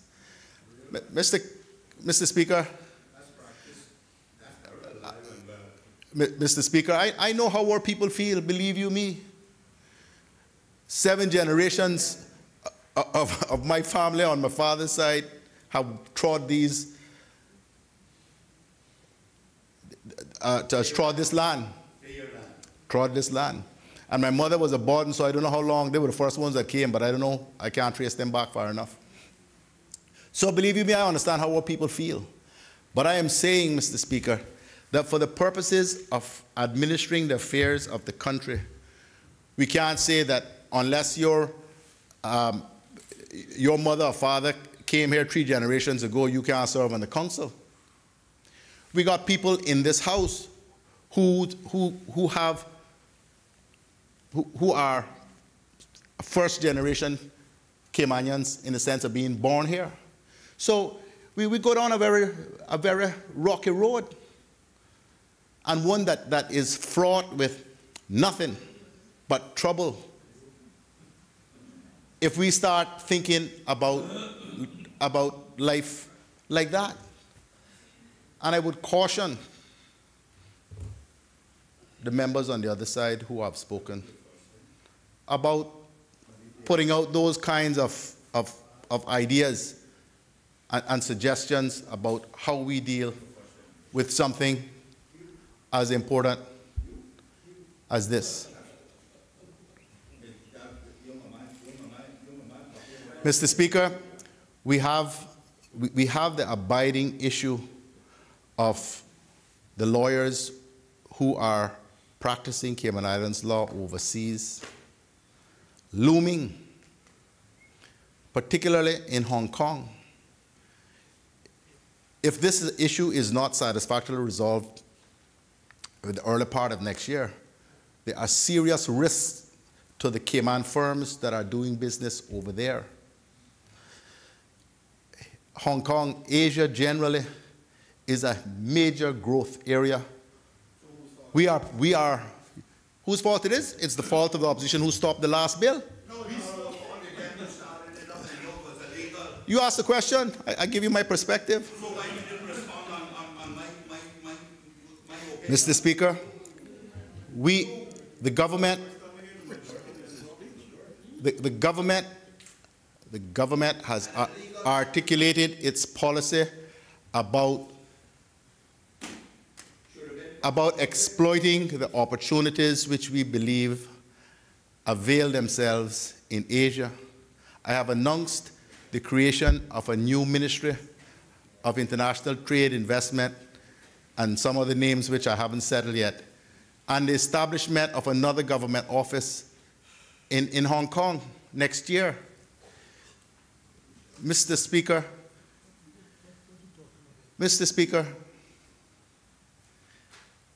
when times are good, such as they are now economically speaking, it is so easy to believe that it shall always be like this. This is the fundamental error the opposition and others, the official opposition, makes about the cruise visitors. It is the fundamental error they are making again about the legal profession, which is a key component of the overall financial services industry.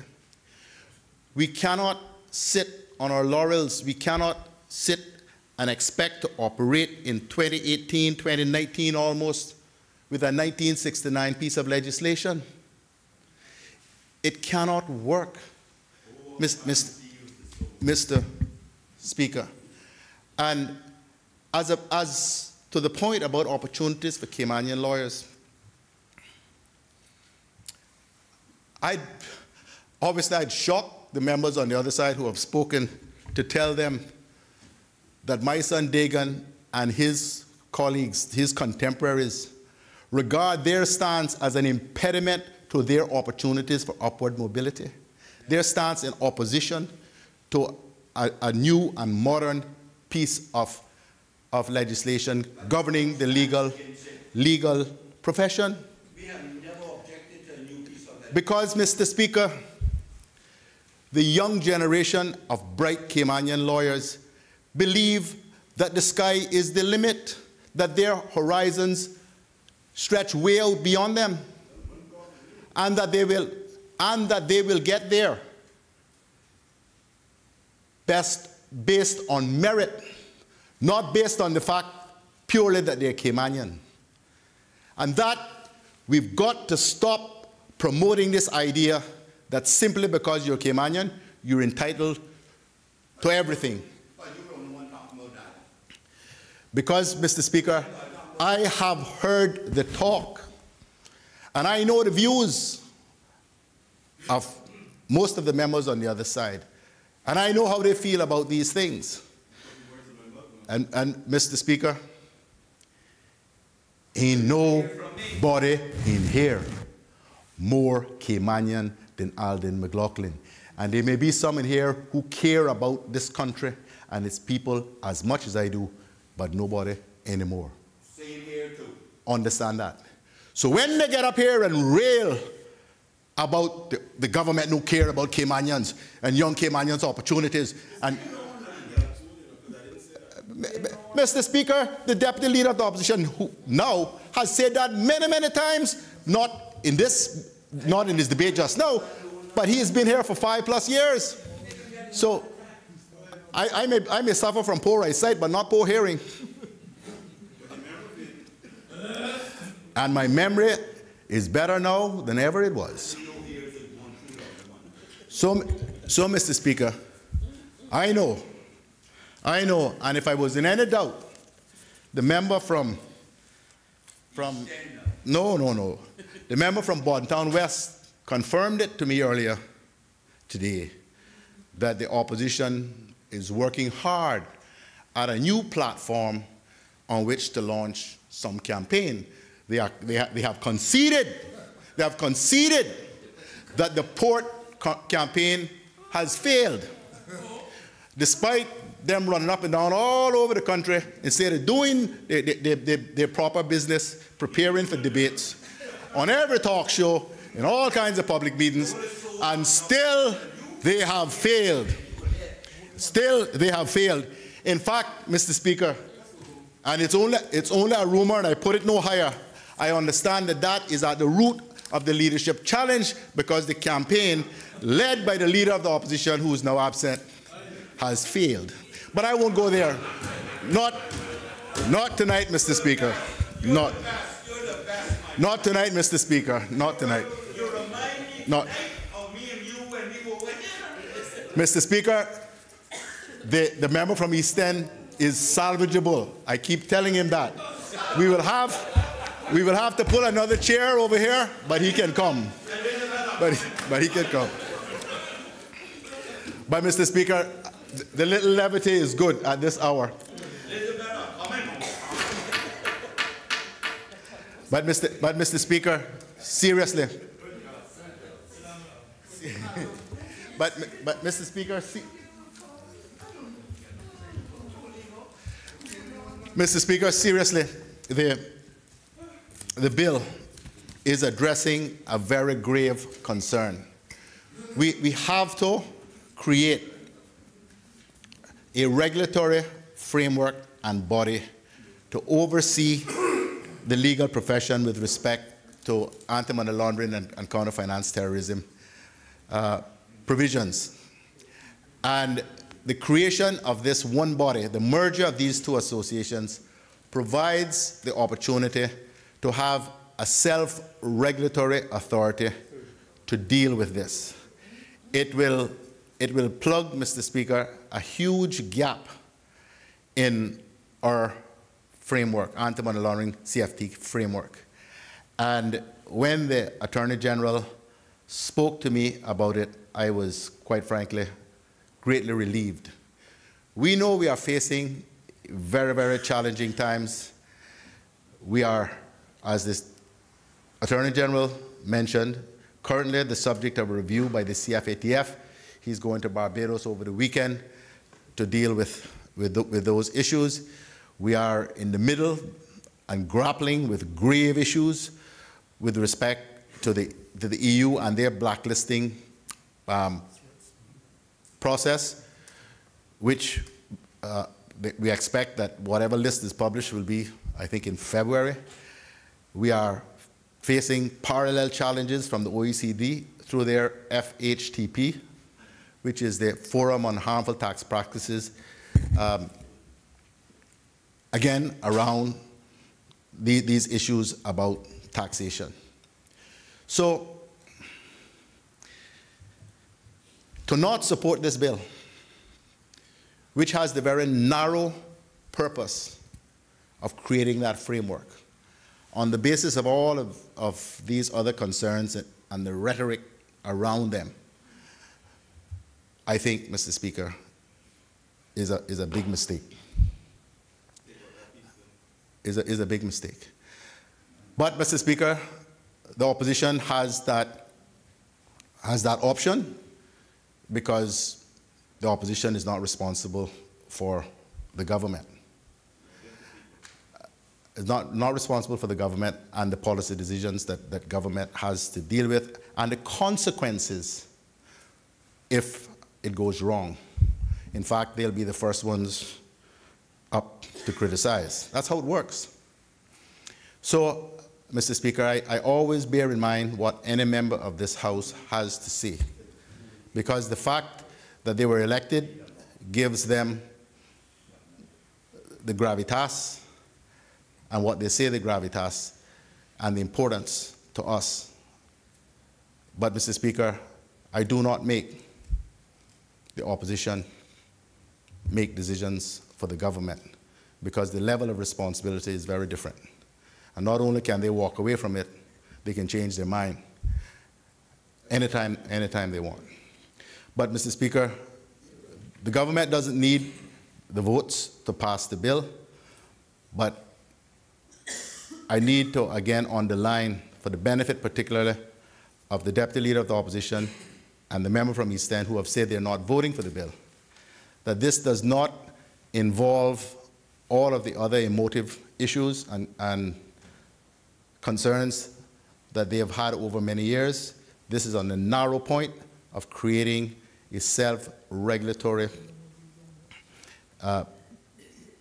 framework to be able to address this concern, this deficit which has been identified in our anti-money laundering CFT framework. Mr. Speaker, the member has, I think, justifiably raised the issue about the code of conduct. I will ask the Attorney General in his wind-up to address that point. I'm not sufficiently briefed on that to be able to speak to it. But again, Mr. Speaker, I urge the two members, the Deputy Leader of the Opposition and the member from East End, to reconsider and to support this bill. I thank you, Mr. Speaker. Does any other member, the member from Central Georgetown?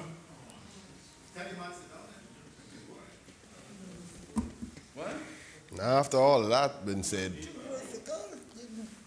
it should be done by 12. No.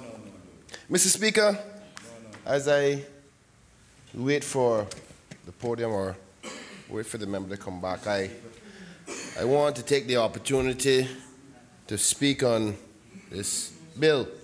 I didn't have intentions of speaking until the Honorable Premier had his contribution. Could be one. And I'm going to try to take my time, Mr. Speaker, in respect to this discussion, because I wasn't here in the last administration when all the emotive failures or damage politically and the opposition and government fights and all that about this bill, while my people continue to suffer and people were playing politics. But it strikes me, Mr. Speaker, when the Premier talks about he understands what the opposition was doing because he did worse. And then he's surprised by the behavior of some of his own former colleagues. But, Mr. Speaker,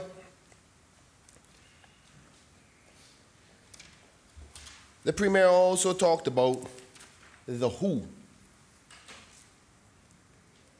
as if to say the who isn't real. Unless the they. Thank you, Mr. Premier. The they. Mr. Speaker, I think that he's trying to say that the they isn't real. And so let's examine who the they that we're talking about. We're talking about what Caymanians feel in respect to not getting the fair opportunities, particularly in respect to legal opportunities in respect to careers.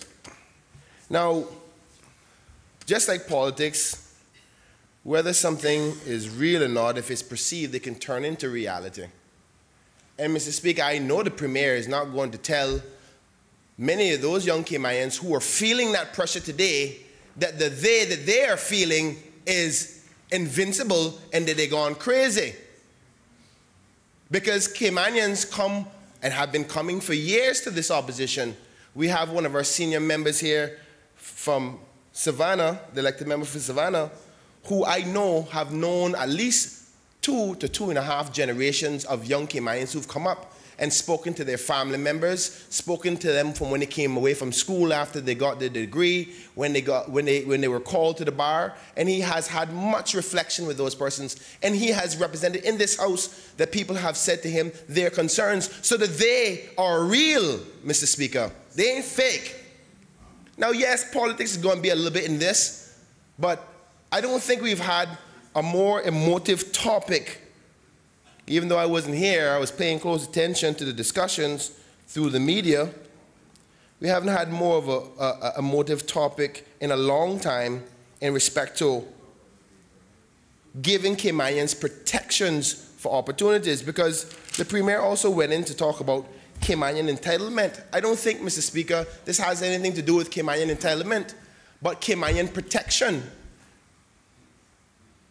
And there's a vast difference between the two. Because we have to remember that we're talking about an industry that makes millions and millions and millions and millions of dollars every single year. And the Bible tells you about what money can make a person do. So, Mr. Speaker, don't think for 1 second that somebody who is not interested in a Caymanian's life and opportunity won't say, listen, if I take out that Caymanian, I can make that bonus of $2 million a year or get that client. So that is real and it's not fake. Mr. Speaker, I know that the bill is emotive. I know there is politics, but I will not stand here and allow the Premier to pretend or let the public believe that the they isn't there. Because that's what the people tell us. That's what the people feel. And is it not our job not to convince them of entitlement, but at least give them the reassurance that they will be protected in the economy that we have for them? Mr. Speaker, the Premier also said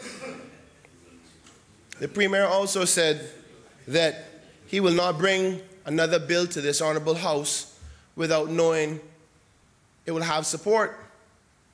Is he suggesting that his government is not willing to support that bill and does not say something? He has the numbers. Is he afraid to bring the legal practitioners bill in the current form that he had brought it before? We have different members here today. Well, I hear the Honorable Deputy Premier saying that he has all the support. Well, I would suggest to the Honorable Deputy Premier that he suggest to his Premier to bring the bill back. Mr. Speaker, I would agree with the Premier on one thing. If you're a Caymanian, you're a Caymanian. We don't need any more division. But particularly because he said those words in a person who was getting status, why is it that if he's not afraid of the word Caymanian because it doesn't matter whether you have status or you're born here, what is the problem with the suggestion by the acting opposition leader by putting the word Caymanian in the bills? What is wrong with putting the word Caymanian if we're open to all kinds of Caymanians and there's no such division at all recognized by the Constitution? So what's the problem with putting the word Caymanian?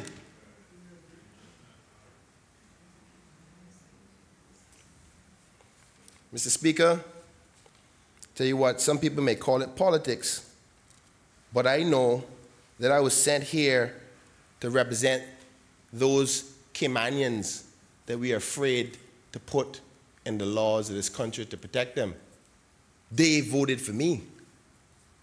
It was no expat, it was no work permit holder, it was no residency holder. It was Caymanians that voted for us here, regardless of what kind of Caymanian it is. So even when we put the word Caymanian in the bill, we're protecting the new ones too.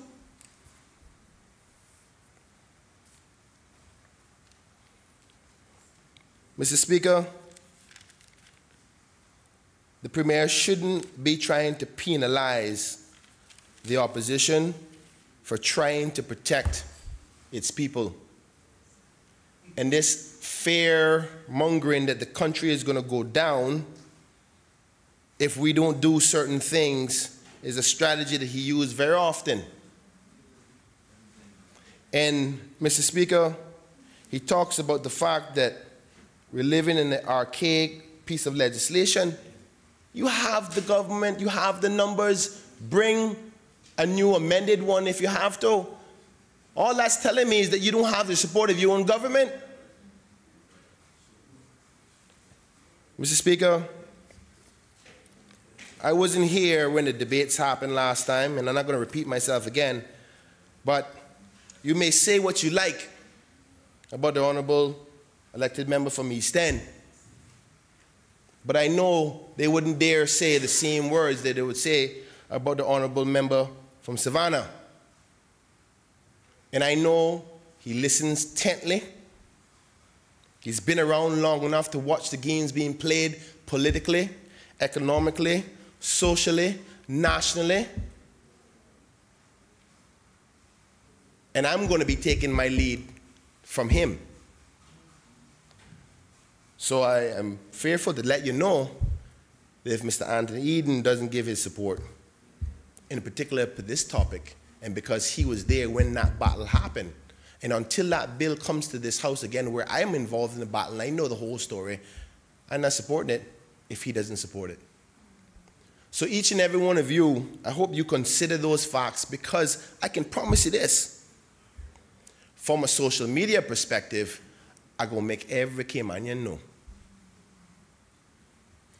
So if you think that Caymanians are not paying attention to legislative hearings anymore, times are changing. Technology works differently. We no longer are voters saying, well, what happened in Parliament? Think about whether or not this is considered creeping legislation. And I think most of us in here know what creeping legislation is. It's a slow way to get a different result rather than bombarding you with a whole new bill. You want to say what you say about Mr. East End member, but usually in a couple of years from now, you'll see that what he said was true. But unfortunately, I don't think that the Caymanians, particularly those who want to be in the field of law, can take that risk of 5 years from now, find out that, oh, with this bill, then it was the next bill, and then this next bill, and then eventually you see all them bills together accomplish the one thing that we fought against. But I can promise you this, Mr. Speaker, if it don't work out, and if the Lord gives me strength, I'll make sure everybody knows who it was that voted for it. That's my job. So I can ask the members to consider again, before you vote, whether you truly think this is the thing that you want to vote for. And that being said, by all means, I'm not going to say that the government wants to do anything negative, but I ask them to be very, very, very cautious. And I'm quite sure you've heard the narrative of listen to the elders. Next to the Honorable Speaker, the next elder in this House is the Honorable Anthony Eden. And I think most of you would know he don't got a problem getting elected, and he knows the true position of most Caymanians in this country. With that being said, Mr. Speaker, thank you so much for my opportunity to give my contribution. Does anyone else, any other member, a member from Bordentown West? Pass the podium, please. We need a podium too? Yeah, need a podium.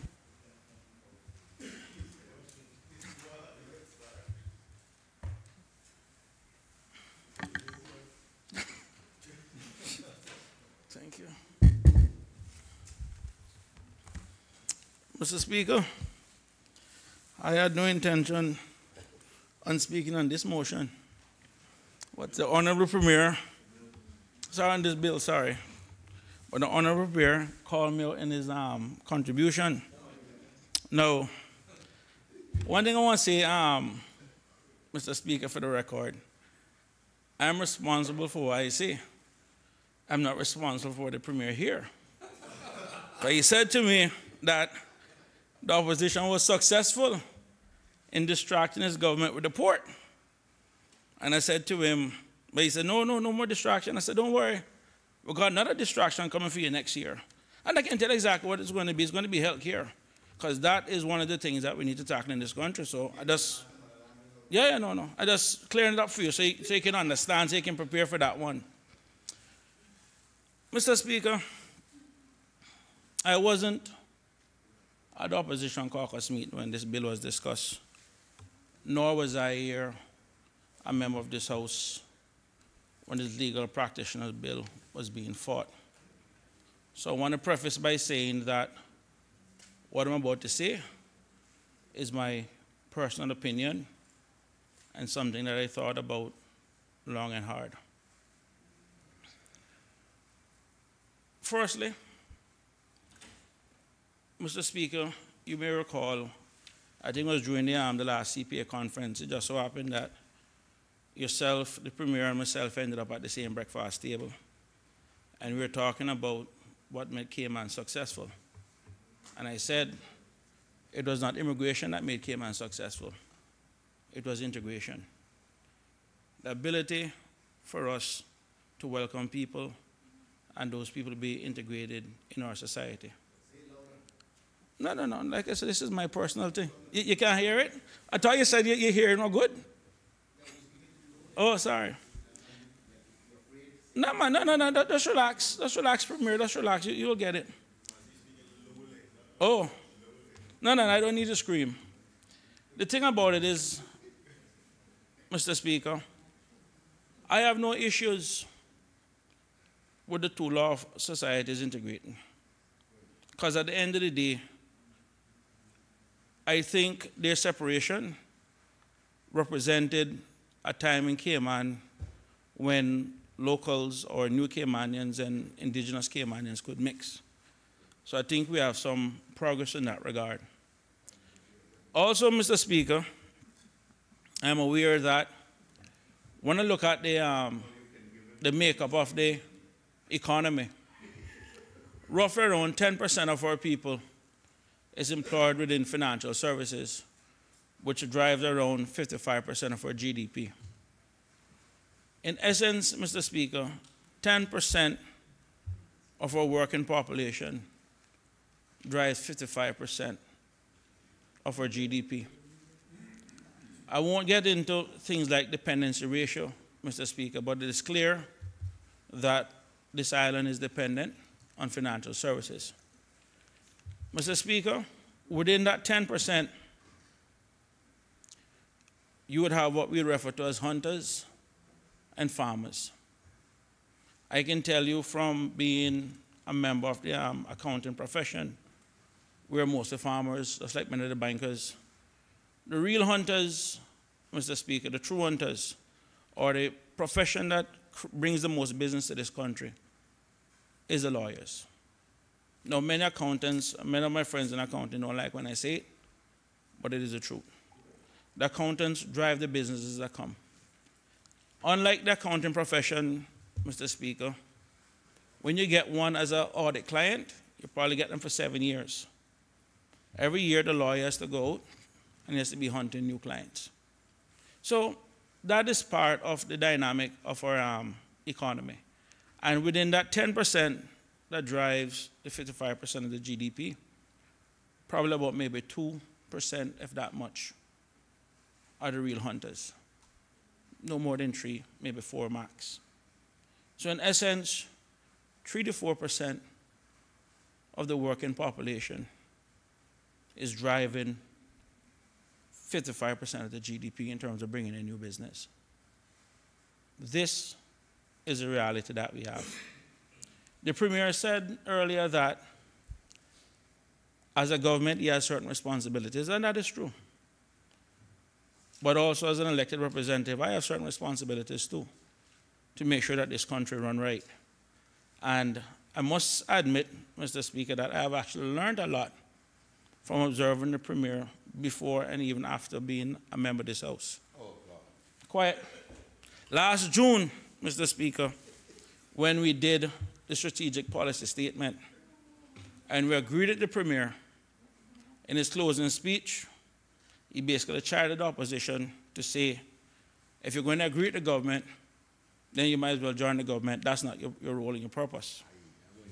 And the truth of the fact is, Mr. Speaker, he is right.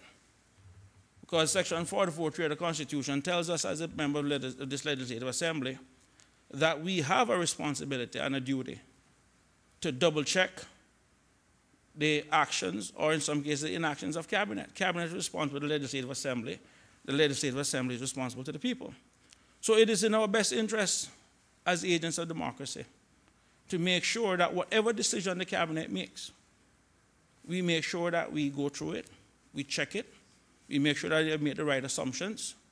And the Premier had mentioned the port, Mr. Speaker.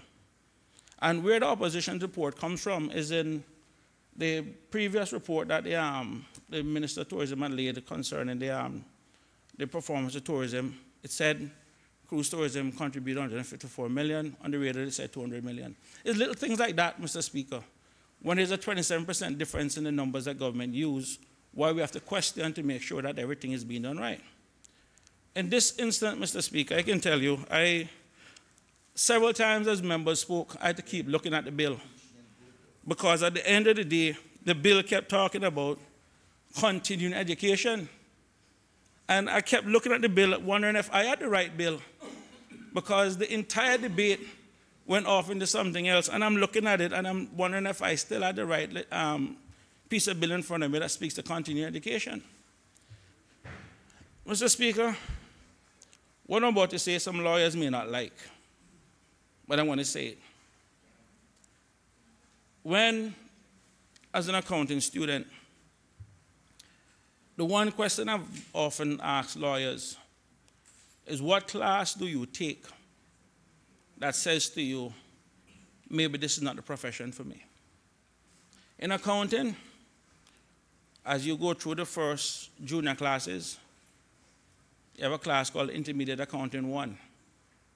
That's the first class that says, you sure you want to be an accountant? If you get past that class, of Intermediate Accounting 2 waiting on you, that says you're really sure you want to do this. And even if you get past that, we have advanced accounting, tax accounting, cost accounting. We basically have classes to say, this is not the profession for you. Go and be a finance major or do a general business major.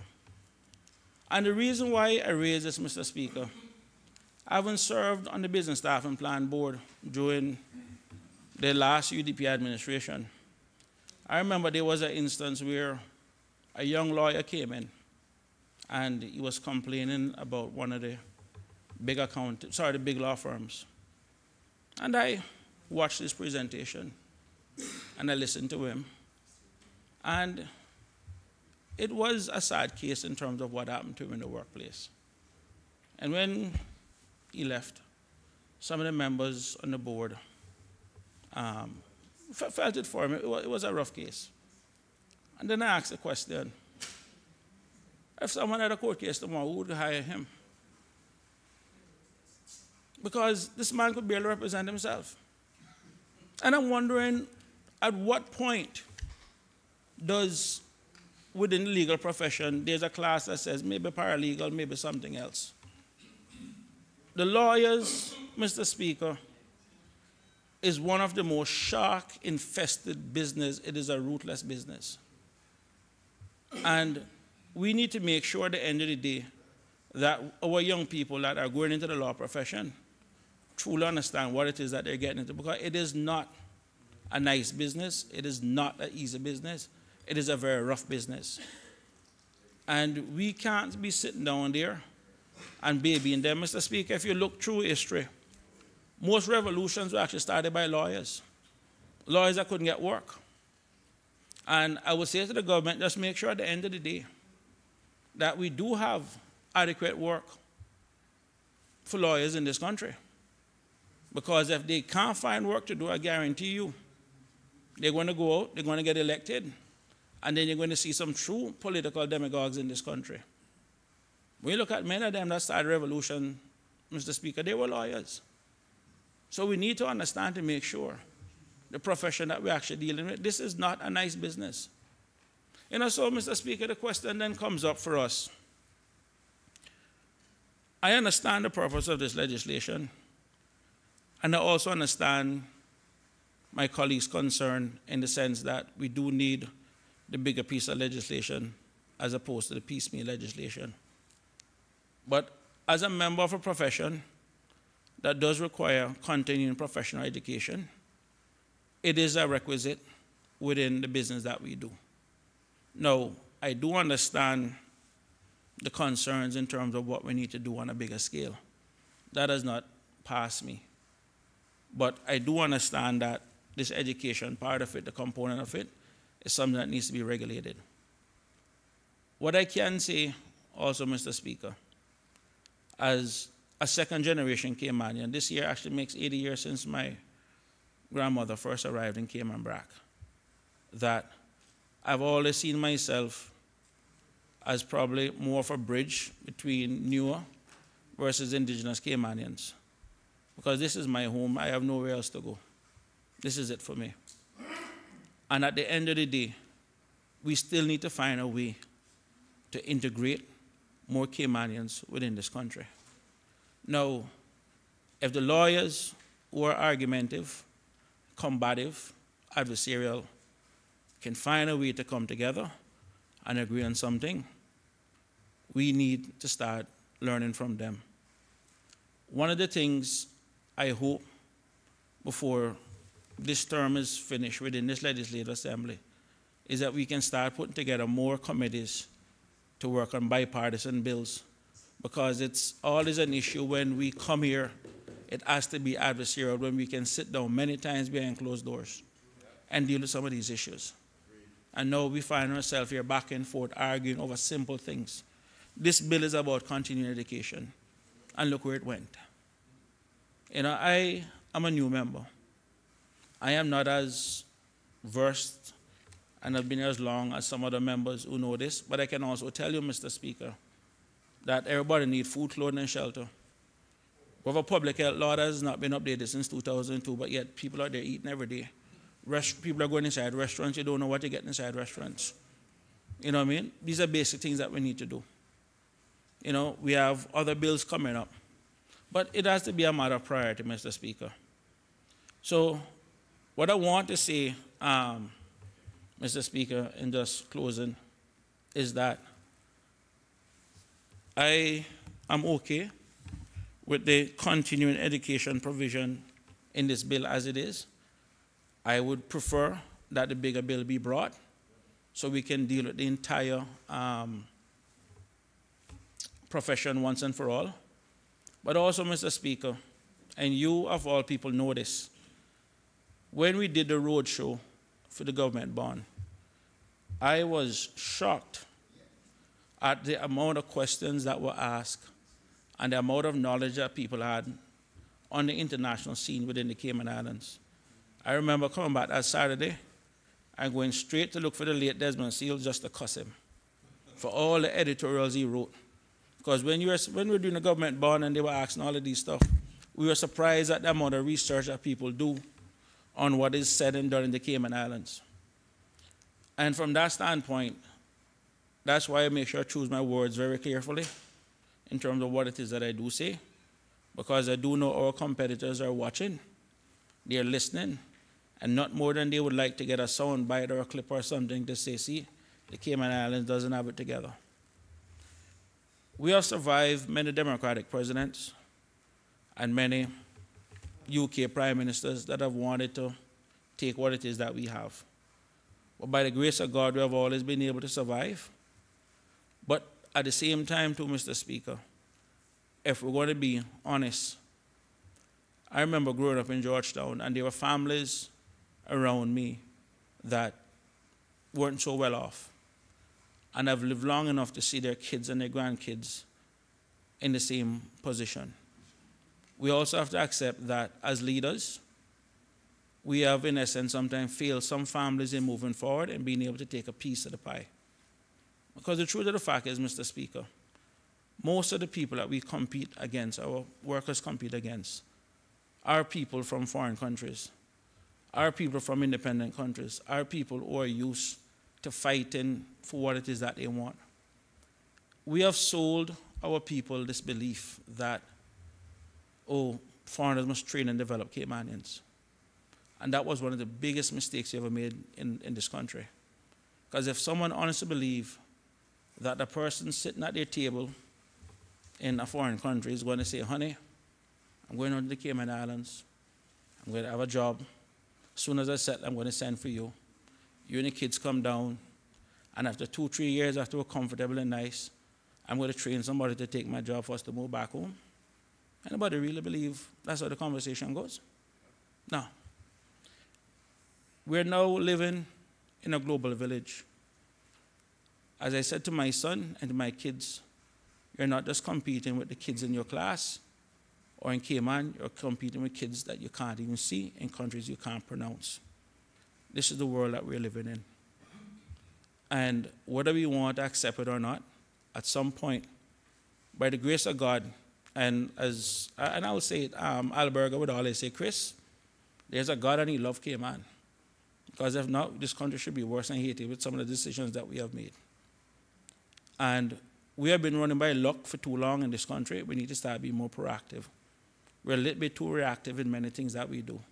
And we need to understand that we have an economy, we have a business, that many people go to bed thinking and waking up thinking of ways to take it from us.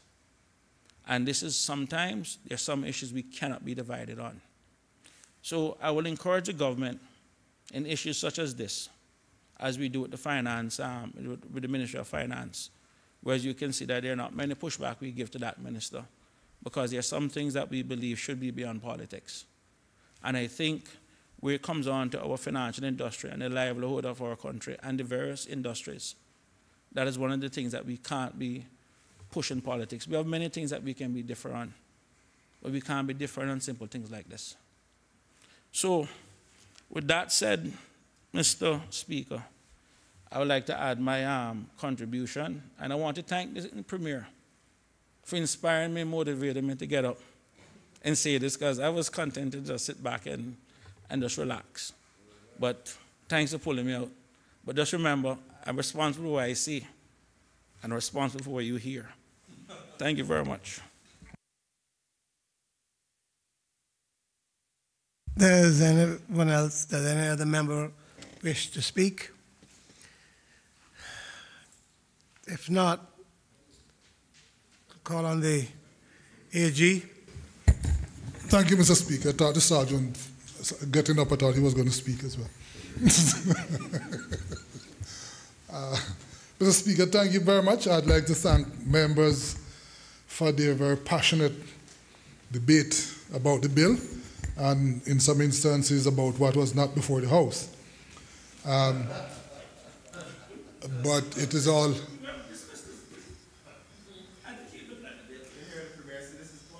Yeah, I understand. I'm around long enough. But, Mr. Speaker, I am aware that all the members mean well. So it is all part of the constant trust of the democratic process, Mr. Speaker. Mr. Speaker, as to what happened to the Code of Conduct, I would just say, Mr. Speaker, that it is for this very same reason why the Code of Conduct is not part of this bill, because we suspected that it would evoke a lot of debate and passion, and no doubt detract from the real purpose of this bill, which is one very narrow focus, which is to try and get in place a sort of a regulatory framework that would deal with lawyers for the sole purpose of anti-money laundering and terrorist financing issues. There are wider disciplinary issues and all that, which is not covered by this bill. Those are for a different debate. But this is a very narrow bill. And Mr. Speaker, may I just remind other members, honorable members, that the way this worked is that it wasn't the government that invited the associations to merge. They, on their own initiative, had their meetings, merged, and then came to government and said, listen, we have merged, and we want you to recognize us legislatively as such. That's how we got into it. And so this has nothing to do with us urging them to come together and so. And I don't think, Mr. Speaker, that we are in this House, our best place to advise the 800 lawyers how they should conduct their affairs. I think it would be a little bit presumptuous of us to attempt to tell them how they should conduct their affairs and so. But, Mr. Speaker, that being said, I certainly appreciate the focus and the hope, of course, that now that we have put things in perspective, the bill will enjoy the support of all honorable members of this House, so we could send the right message to the international community to say the government has taken steps to regulate the conduct of lawyers as it relates to anti-money laundering and combating of financing of terrorism activities. Thank you.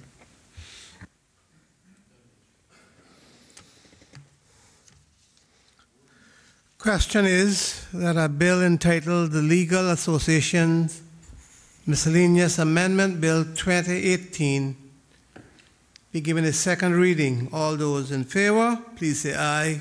Aye. Those against? No. The ayes have it. Mr. Chairman, Mr. Speaker, may I have a division, please? Clerk, divide.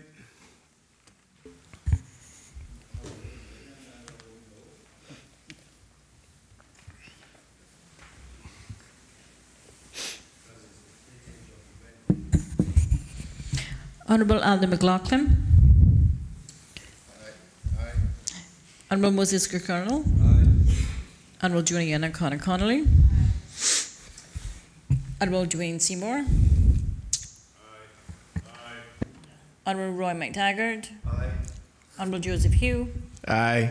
Honorable Tara Rivers. Honorable Barney Bush. Captain Eugene Ebanks. Aye. Ms. Barbara Connolly. Aye. Mr. David White. Aye. Mr. Austin Harris. Aye. Honorable Ezra Miller. Mr. Alva Saku. No. Mr. Kenneth Bryan. Mr. Anthony Eden. Aye, in light of the anti-money laundering and counter-terrorism concern. Mr. Christopher Saunders. Oh, sorry. Mr. Art McLean.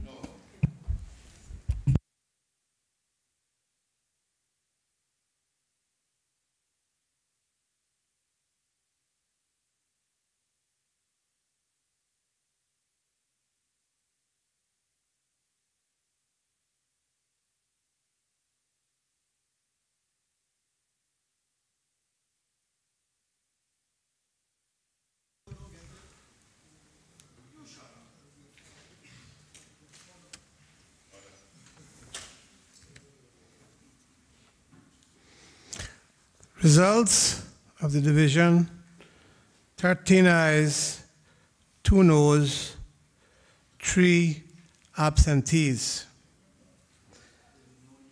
The bill is therefore carried. The Honorable the Premier. Thank you, Mr. Speaker.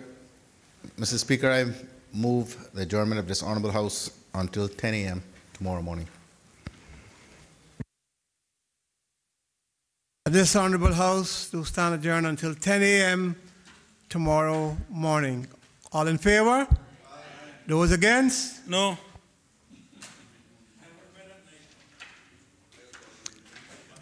The House stands adjourned until 10 a.m. tomorrow morning, God willing.